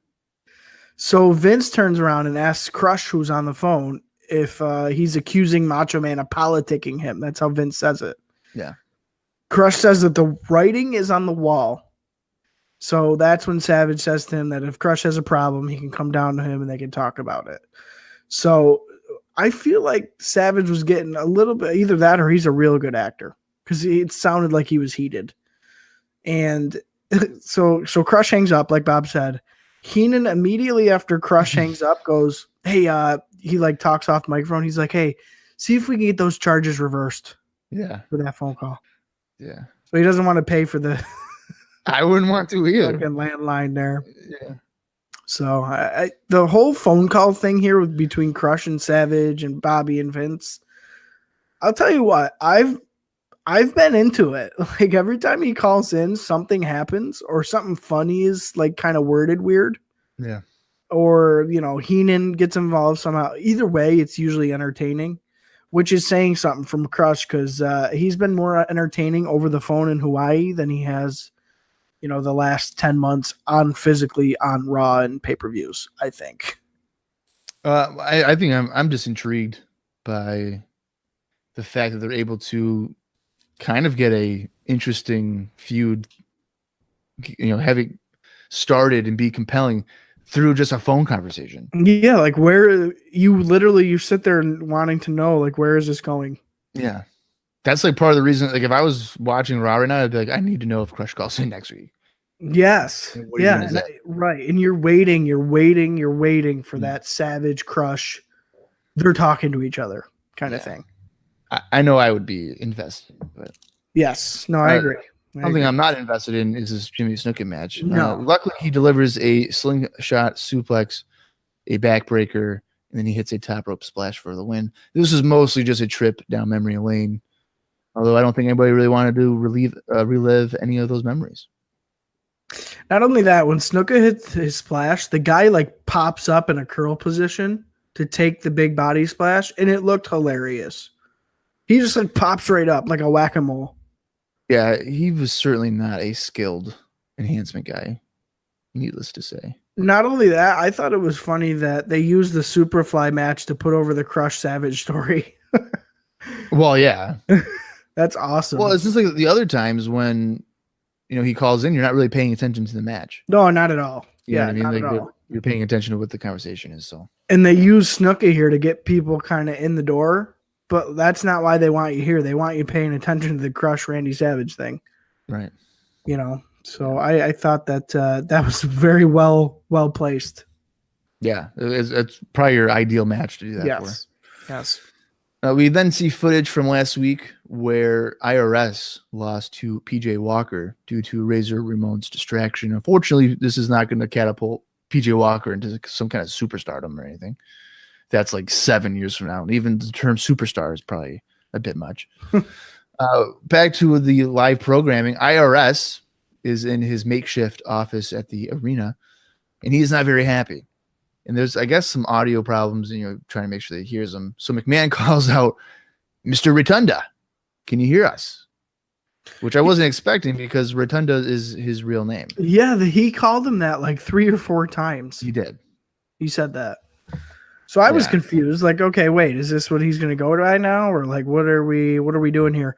And then one of the last times he goes, "Mr. Shyster," he says. Right. Like he finally got it. He finally got it right. Yeah.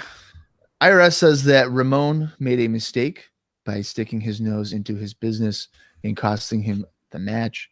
He's in the Battle Royal, and he's going to get his hands on Ramon. He yells at one of the women next to him. There's 2 women, one on each side of him, kind of doing some paperwork, and he kind of snaps at one, like, "I told you to get to work. I'm not paying you to stand around," or whatever. Yeah. He promises to be one of the final 2 men to get a chance to win the WWF Intercontinental Championship. So now, in my mind, well, maybe we'll get Ramon IRS then. Exactly. Yeah, and I think that's maybe what they were kind of trying to lead us to. I think that's part of the point, is to do that. Right. But I have to say here, as far as almost like a vignette, not necessarily a straight stand-up one-on-one interview, it was a really cool visual. So IRS is sitting in like this dark office setting with the one light over the one desk. Like Bob said, he's got 2 women filing and doing paperwork at his sides. And you just assume that this is his little tax office or whatever. And he's even got a couple props. So he's like tapping a pen on the table. He pulls up an audit with Ramon's name on it and like shows it to the camera. So it was some good depth for IRS. I mean, it's just like good character depth. Just it reminded me of the Luna thing when she was in the little dungeon with all the chains and stuff. Do you remember that that was the creepiest thing. Yeah, and it was like character building, So it was good. It was good here to see IRS maybe getting a little bit more of a shine on him than usual. So I enjoyed it. Certainly some of the most character development for him. Yeah. Or character depth, I guess it might be a better phrase. For sure. To have like that. Because I wouldn't mind seeing that even like weekly. It's like, oh, what's IRS's fucking issue in his office this week? Yeah, like the audit report or something with IRS. There you go. That could be his fucking like talk show. Yeah, no, that would have been awesome. That would have been awesome. Yeah. I really did. I like the visual of it though. And I'm telling you, in '93, I'm an IRS guy. I really, really am. I was always Money Incorporated. It was always Ted for me. I was never big on IRS. I don't know why, man. I don't know why. I think his style of wrestling, singles wise, have you seen? We haven't come across singles IRS yet for a substantial amount of time. A little bit, yeah. Matches here and there, and he is super old school and slow and stuff, but it looks good. Like it's solid. I don't know. I like him. I like what I see. I guess we'll have to disagree on that. We go back to the arena where WWF Tag Team Champions, the Quebecers, and Johnny Polo, they are coming out for their title defense. The announcers are wondering, well, who's going to challenge them? Well, it's going to be the Head Shrinkers, men on a mission, somebody. Well done. Go to a commercial. We come back. Bobby Heenan goes over to Barry Horowitz. And he's asking, hey, man, like, where's your partner? And Barry's like, well, my partner, Reno Riggins. He's homesick. He's got the flu. And he's like, but I want to pick my own replacement to come after the belt. So the Quebecers and Polo huddle up, and they're like, no. And Polo's like, well, you know what? Doesn't matter who you pick because, we'll beat you anyway. So Horowitz, in his wisdom, right? He doesn't pick, Bret Hart. He doesn't pick Hulk Hogan. Giant Gonzalez. Kamala. No. His legs. Right. Kimchi's legs. Kimchi's legs. Bastion Booger, anybody. Yoko fucking Zuna. Yokozuna, right? That's a great one. Razor Ramon or something. No. Instead, he picks the 1-2-3 Kid. Oh god. So upon seeing this, Polo and the Quebecers are just laughing. They And literally point and laugh. Like they laugh. And they're like, fuck yeah. You're on. This will be easy. Oh god. So our main event night is the WWF Tag Team Champions, the Quebecers, defending against the ever popular, ever dominating, multiple time tag team champions, 1-2-3 Kid, and by God, Barry Horowitz. What the fuck? This is some house show bullshit. Ugh. Fucking A. You want to run this one down? Oh, I'll go through it if you'd like me to. Go right ahead, pal. All right. So going from really cool to really lame. Here we go. The crowd, first of all, the crowd broke into a 1-2-3 chant immediately. Kind of, so they were at least hyped up to see him, which was good, you know. Well, he is the star, so. Right. Yeah, he's easily the most over out of all the other guys, including Polo. So, you know, there's that. Going right into the action here, 1-2-3 Kid hit a spin kick right to Jacques' chest and then to Pierre's face. So holy shit, he's kicking people in the head and chest already. So that was good. I was like, oh, okay, maybe we'll get a little bit of action here. Hopefully Horowitz isn't tagged in too much. All men were then in there, and Horowitz and 1-2-3 Kid cleaned house with some drop kicks. So it almost looks like maybe these guys have worked a house show or two together before. They kind of have an idea of what they want to do. Polo rallied his men on the outside, and the match continued with Jacques and Kid in the ring. Randy wanted to slap Johnny Polo, he says on commentary, but Vince reminds Savage of the contract and says that Savage has gotten into trouble before because of similar situations. So they keep hinting towards this Vince, Randy, Savage kind of contractual agreement thing, because it's not the first time we've heard this. Yeah, it's even dating back to like the Doink stuff. Right. We've heard this before. So I don't know if that's all kind of going to come to a head too soon or what, but because the idea is like he can't get physically involved. Like right. And Vince continually reminds him of that. Back in the action here, Kid continued to get worked over by the champs as the ref was distracted by Polo. Jacques kept slapping Kid hard in the face, and we saw some illegal tag moves here and there that went pretty much unpunished by the referee because the referee even watched them do it a couple of times.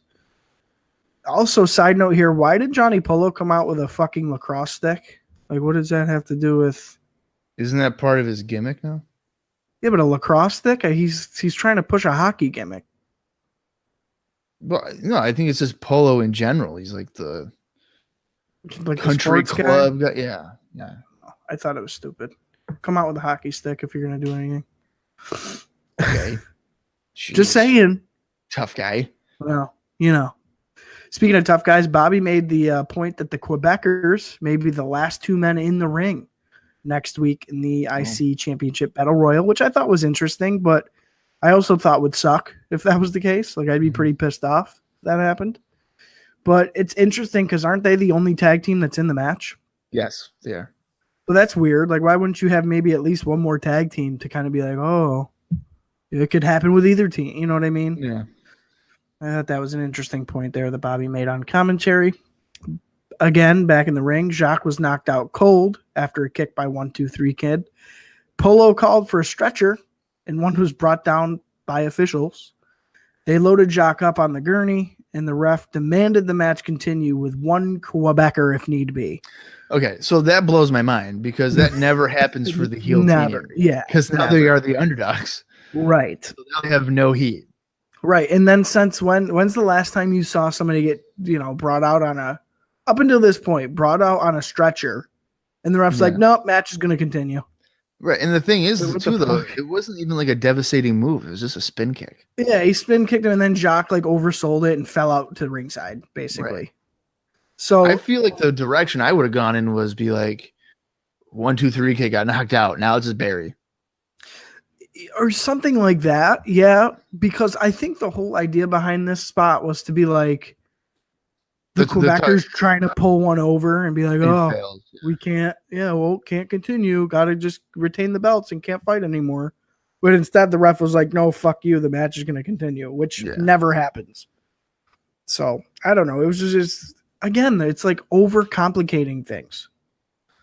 For a match like this, you know, whatever. But still, you know, still. Kid, let's see, where was I here? So we go in, so we go into commercial break. Back from commercial break, Jacques was attended by a doctor kind of up the rampway as Pierre was left in the ring to try and put Horowitz away with a middle rope leg drop. Pierre was, he was sucking wind. Like, he looked super, like, blown up. And it was obvious because, hey, I can't tag out. I have to work the rest of this match, supposedly. So he's in rough shape as Barry's tagging in 1, 2, 3 Kid again. Kid laid into and pretty much was kind of leveling off Pierre because Pierre was almost on a little bit of a run. Kid came in, they exchanged back and forth. Kid was getting the better of it.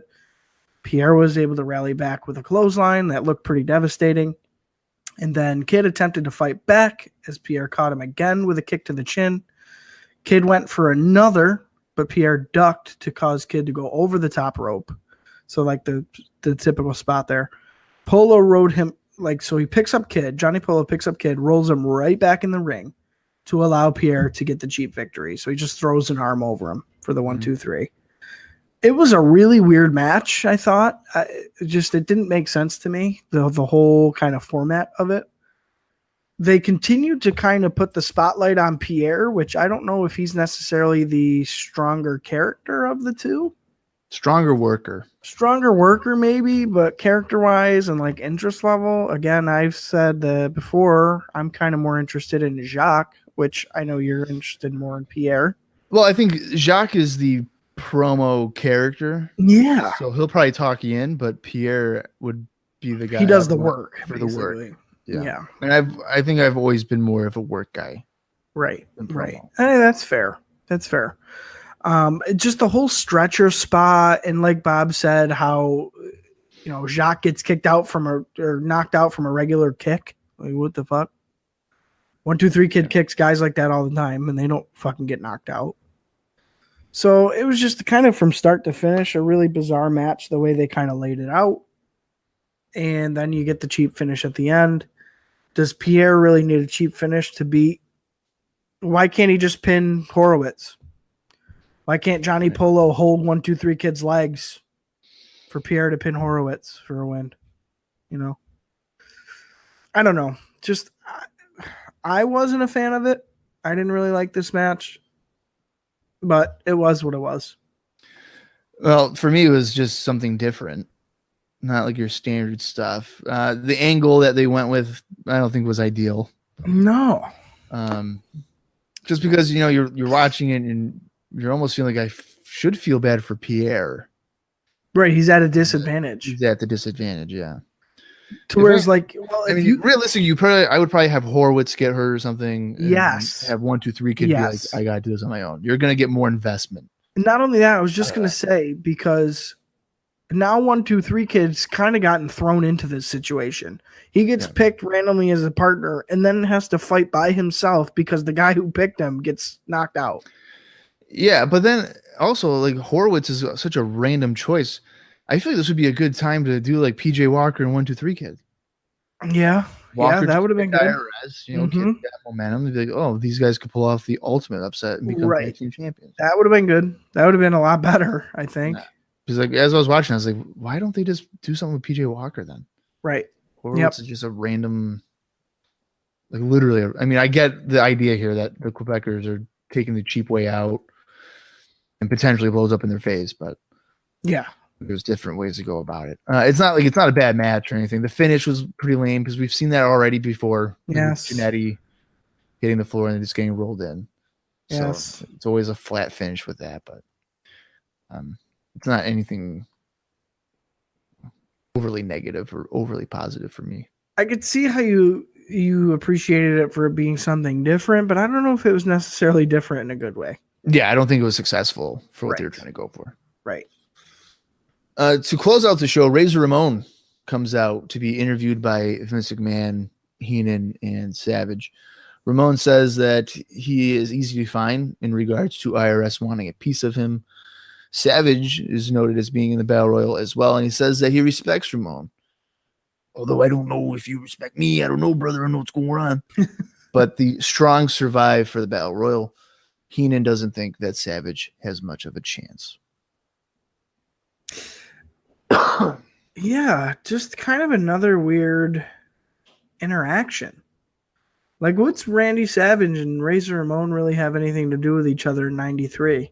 Well, none of this really makes sense to me at all because in 92, Razor Ramon screwed him out of the title. Right, yes, exactly. Like, blew out his knee or whatever. Right. And there was really no interaction for much of 93. But so just because Ramon's turned face and now Savage is like, I respect you. Yeah, it's like context of how that turns into respect, but right.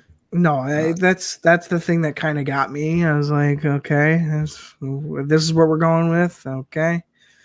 I feel even Ramon was like that too, though. He was just like standing there. He's just like, I don't know. Yeah, Ramon didn't say anything. It was all Savage basically, kind of leading the charge on this one. Yeah, I don't know. Put it this way. I'm looking forward to the Battle Royal next week. I'm not enjoying how they've pretty much promoted it since the start of this week. Mm-hmm. It's been a really weird. So they give us the list of guys, and then you're like, "Oh, fucking A, that's awesome!" Like there's some solid guys in there. I wonder if this was used to maybe be like, "Oh, these two could be the final two." Right, to maybe throw it off of the IRS Razor thing. Yeah, they've teased numerous different ways of going about it. Right, and I get that, but at the same time, it's confusing. Yeah, it's if you're trying to promote, okay, obviously moving forward, whoever the last two guys are going to feud for the title. Like it's not going to just be a one match, we're done. Right. I wouldn't think so. If you're teasing, 7 different feuds on the same show. You're gonna get lost a little bit, probably. Right. Exactly. And that's kind of how I was feeling towards the end with this Razor, Savage segment here. And that closes out the show. We go to black after that. Yeah. So really, for me, this is clearly setting up a bigger episode for next week. Mm-hmm. Mm-hmm. Kind of like a transition. It seems like. I did enjoy parts of the main event tag match. Although, the angle kind of questionable, ending is kind of weird. Yeah. But the advancement of Crush and Savage would probably continue to get me to tune in and stuff. So, the Martel Tatanka stuff was just garbage for 9 minutes or whatever. But so here's another thing I was coming out of this show with. Now they've teased kind of Savage maybe in a marquee spot in the Battle Royal. Is Crush going to cost him the win? That's a good question. That's another kind of thing that I feel like maybe they've been foreshadowing towards. That could happen. You never know. Right. Overall for the show, for me on my end, I thought it was a much needed change of pace being out of the Manhattan Center, like we covered in the beginning of this episode. It wasn't necessarily better than the last 2 weeks of Raw that we've kind of gone through, but I'd say compared to the last 2, it did kind of go quick. Like it was a breeze to watch. I thought it wasn't too bad. Yeah, the only low point for me was the Tatanka. Yes, that one dragged on forever. Yes, I agree. I thought there were some good little interview segments sprinkled between less than great matches that we got this week. The opener was not very good. The tag match was kind of confusing. Borga did have a pretty decent showing. But again, just pretty much proved that he's all power, no quality, I thought. Mm-hmm. All things considered, again, we've said it before, we've seen worse episodes of Raw. This one wasn't too bad. Yeah, it's not. I wouldn't consider it one of the lower level ones. Especially compared to the last 2 weeks, I thought, especially. Yeah, I would say middle of the road show. Yeah, I agree. All right. Well, I don't have any listener feedback on anything. I think something from Mike Campbell for next week. So okay. Anything to really read off for that. You got anything else for episode 39. Do we have anything else to randomly talk about? Yeah, you know what I do? I Go do. ahead, what's up? So here we are. We're in October 93. Mhm. Survivor Series is around the corner. Mm-hmm. Is anything even established for that show yet? No, I don't think anything's announced. Yeah. Like on television, at least. Which I think is weird, don't you? Like, we don't know where we're going. And the fucking pay-per-view is less than a month away. Well, no, we still got till the end of November. Oh, I thought it was like mid-November near Thanksgiving. No, it's the Wednesday before. Oh. So Well, if still. in terms of anything being announced, we probably won't get anything until I would probably say like 2 or 3 more weeks.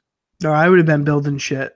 After SummerSlam, I would have been building shit. Well, I mean, all you're doing is elimination matches, though. Probably, like most likely.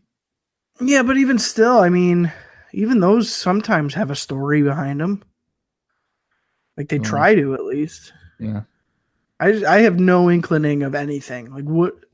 Who know? Like what are the teams? What are we fighting? Like I don't know anything.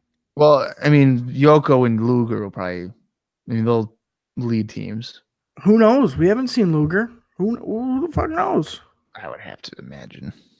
I don't know. He's hurt. We haven't seen him in fucking 2 months. I think I would rather them just do not do the elimination style matches. I'm not a fan of that version of Survivor Series. Yeah. You know, I would rather just have them do just a traditional pay-per-view, you know, your title matches, your stuff. Or maybe do one, 6-man or whatever tag it is. Not have the whole show. Not the whole show with every feud and every time. You know what I mean? Yeah, because I think like 92, they only had one elimination match, which was like an undercard, the tag teams or whatever. Right. That's what I would do. That was something that I enjoyed. Yeah, that's what I would do. I wouldn't have every fucking match be a 5-on-5 elimination or whatever the fuck it is. Yeah, I think like 4-on-4 or 5-on-5. Yeah. Yeah. So I don't know. I mean, I think like we've covered before, Survivor Series is usually kind of a sleeper pay-per-view anyway. Like you can probably skip it. Yeah, it's just one of those like it's a filler transition. Yeah, right. Get you ready for Royal Rumble. Right. It's still though. It's like I don't know. For me, like if I'm in charge, do we have pay-per-views to waste? No, I don't think so. Especially because we're only doing 4 a year. No? What are they doing? Rumble, Mania, King of the Ring, SummerSlam. They got 5. So 5. So you're doing 5 a year. King of the Ring. So right. I don't know. I wouldn't be wasting fucking pay-per-views like that. I'll tell you that right now. Especially in a time where, hey, we're hurting for money. Yeah. I don't know. I just think it's weird that we don't know anything. There's nothing. Nothing on the boards. Yeah, they haven't even really mentioned it in any. I think they mentioned that it's like sold out or whatever. Yes, this episode. Yes, they mentioned that this episode, that the venue that's holding Survivor Series has sold out. Whoever bought their tickets, they don't know what's on the fucking show. It could be Macho Midget versus Yokozuna for the strap. Yeah. They don't know. But that's all we know, that it's sold out. Yeah, it is interesting. I wonder, I would have to say probably 2 or 3 weeks they'll probably start announcing things. I hope so, man, because it's we're running out of time here. The end of the year is coming very, very quickly. Yeah, and I'm kind of getting excited to talk about and watch 94. Yeah, you know what? Going into a new year, I think by the time we get there, it'll be a nice, not necessarily a full reset, but a refresh. A refresh, because I think there's a significant amount of like new talent that comes in. Yeah, it's like it's pretty regular that they do that. Right. It's kind of a revolving door in 94, I feel like. Yeah. So I'm looking forward to that. I think once we get past Survivor Series, once that's in the books, we're done with we're a couple Raws after Survivor Series, we'll be in good shape. I think we'll start ramping up again for, like you said, the Royal Rumble, the influx of talent, changing storylines, mixing in new faces. I think it'll be a nice kind of change of pace from 93. Not to say it's been a bad year, because I think on a whole it's been better than I thought, I would say. It's the definition of a transition year. It's a transition year, and it's definitely a build-up. It's like a building. 93 is your base, right? So 92 and before, like that's before. 93 with the first Raw, this is going to be your base year. You're going to build on 93 moving forward the next couple of years. And that's what happens. So I think once we're done with the base year of a kind of almost a relaunch of the product, I'm looking forward to see how they kind of bounce from that platform. And it happens real quick in 94, I think. So, well, yeah, I think my thing is I kind of always consider like 93, like you're saying, is your base. 94 is like peak, and then 95 is the fall.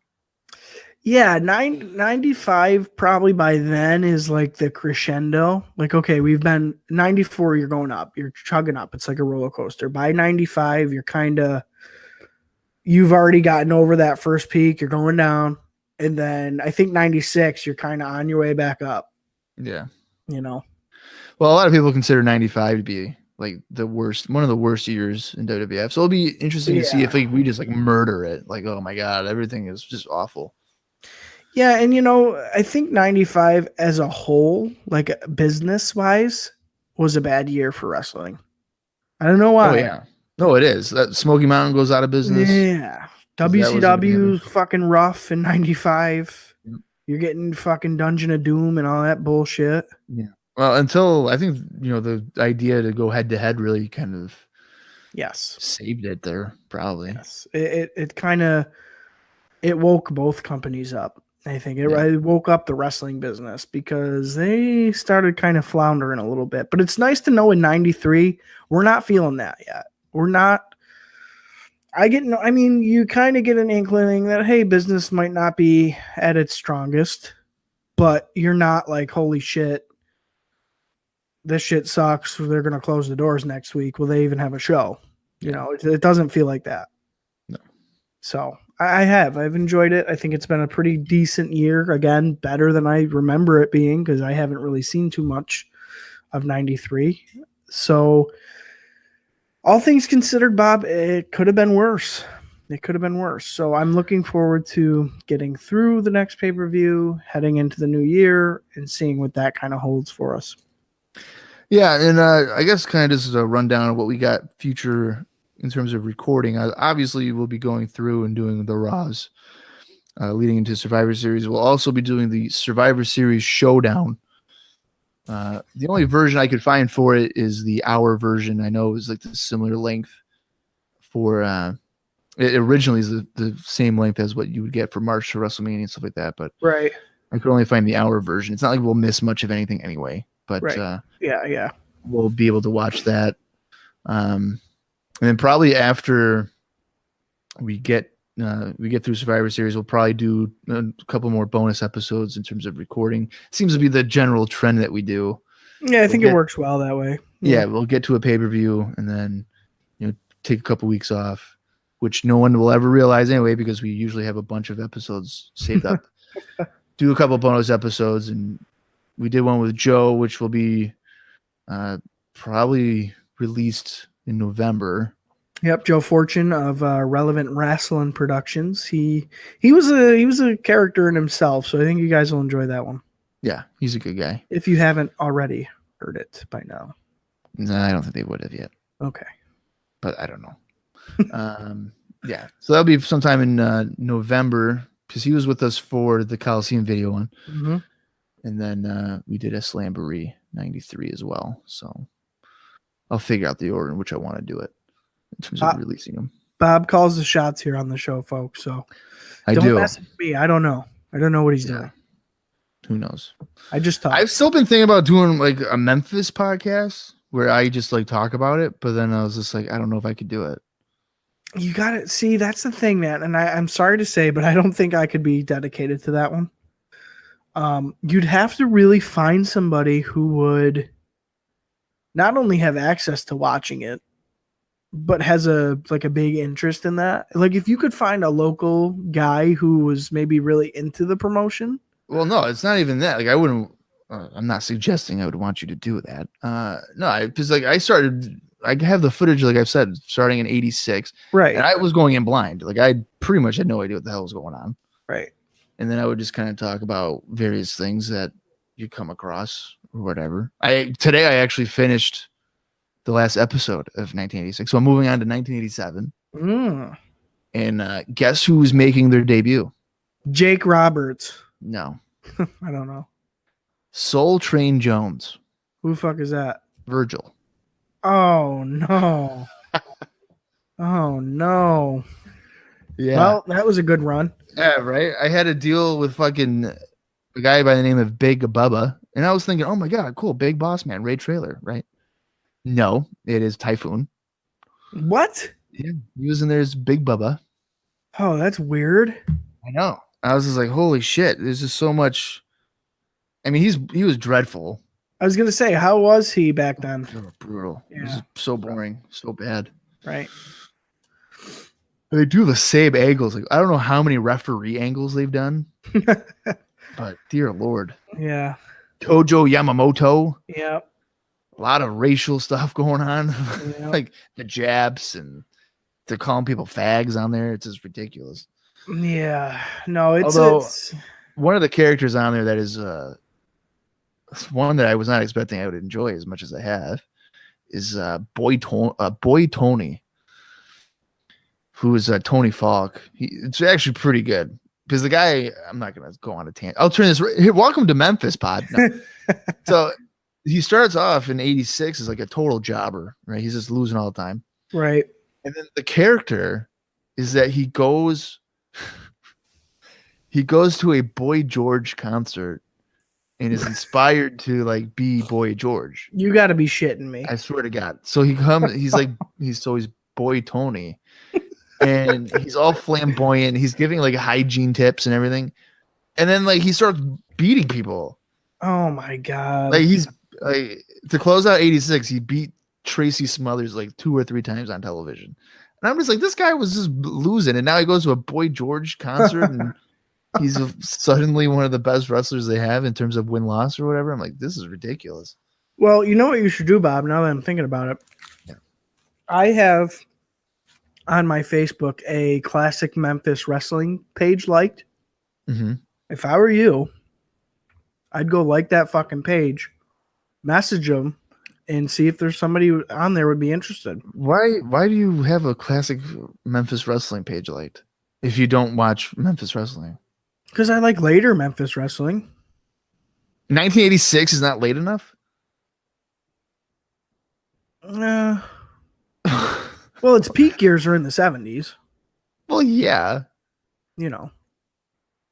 As far as like, I'll put it this way. I like the guys that come out of there. Oh, sure, yeah. You know. Like your Rudes, your Savage. Right. Later on in their careers, like I like the guys that come out of there. Yeah, well, that's the point of why I got it. Well, the whole reason why I did like 86 to 95 is because I really want to see what it's like when the houses just dwindle. Because like right now they're doing like 6,000 people or whatever, but like 92, 93 they're doing like 1,500. Right. So it's like I want to see what the fuck happens that causes them to do so much of it dwindles so much, but. Right. Well, and I think it kind of fell into the trapdoor of same thing over and over and over and over again. Oh, you can tell already. I don't know how many times like Jeff Jarrett will be in a match or a feud with somebody. Yep. And it's always like, oh, we need 2 referees. Right. I mean, they would have big shows every Monday in Memphis. Yeah. And they would just run this like they drag out feuds forever. I'm like, oh my God, dude, this has been going on for 4 months. Unlike Raw, where it's like, hey, these guys are feuding, and then next week it's like, hey, forget about that. He's fighting this guy now. Yeah. You ain't getting a finish to that feud. Sorry, buddy. Yeah, or like, hey, they're feuding, and then we'll show them one time, and then they'll have a pay-per-view match 3 months from now, and you're supposed to remember. Yeah. Yeah. So, I don't know. Yeah, I would do that, though, if you were seriously considering it, because you never know. One of them guys, or they might already have one that they could feature you on. And you could go plug. I'm sure. I mean, there's like a million fucking podcasts out there, so who knows? Yeah, and you can go plug IcoPod, and we'll be good. I would never plug this for people that listen to this horse shit. Why would I do that? Yeah, I would save people from this. This is borderline torture. Well, save us from this fucking episode already, Bob. Yeah. Thanks, guys, for listening to episode 39 of IcoPod. We do truly appreciate it. We do this for a lot of fun, and everybody that reaches out to me. I really turned sappy there, didn't I? Yeah, that was cute. Yeah. Wow. Well, that's queer. Anyway, yeah, I'm turning into Boy 20. yeah. Boy Bob. Boy Bob. Oh God, there's my nickname. It took us 39 episodes, but here we are. Damn it to hell. All right. Well, this has been episode 39. I'm Bob Conley Jr. and for Austin Skinner. Thanks for listening to IcoPod. You gotta hear it.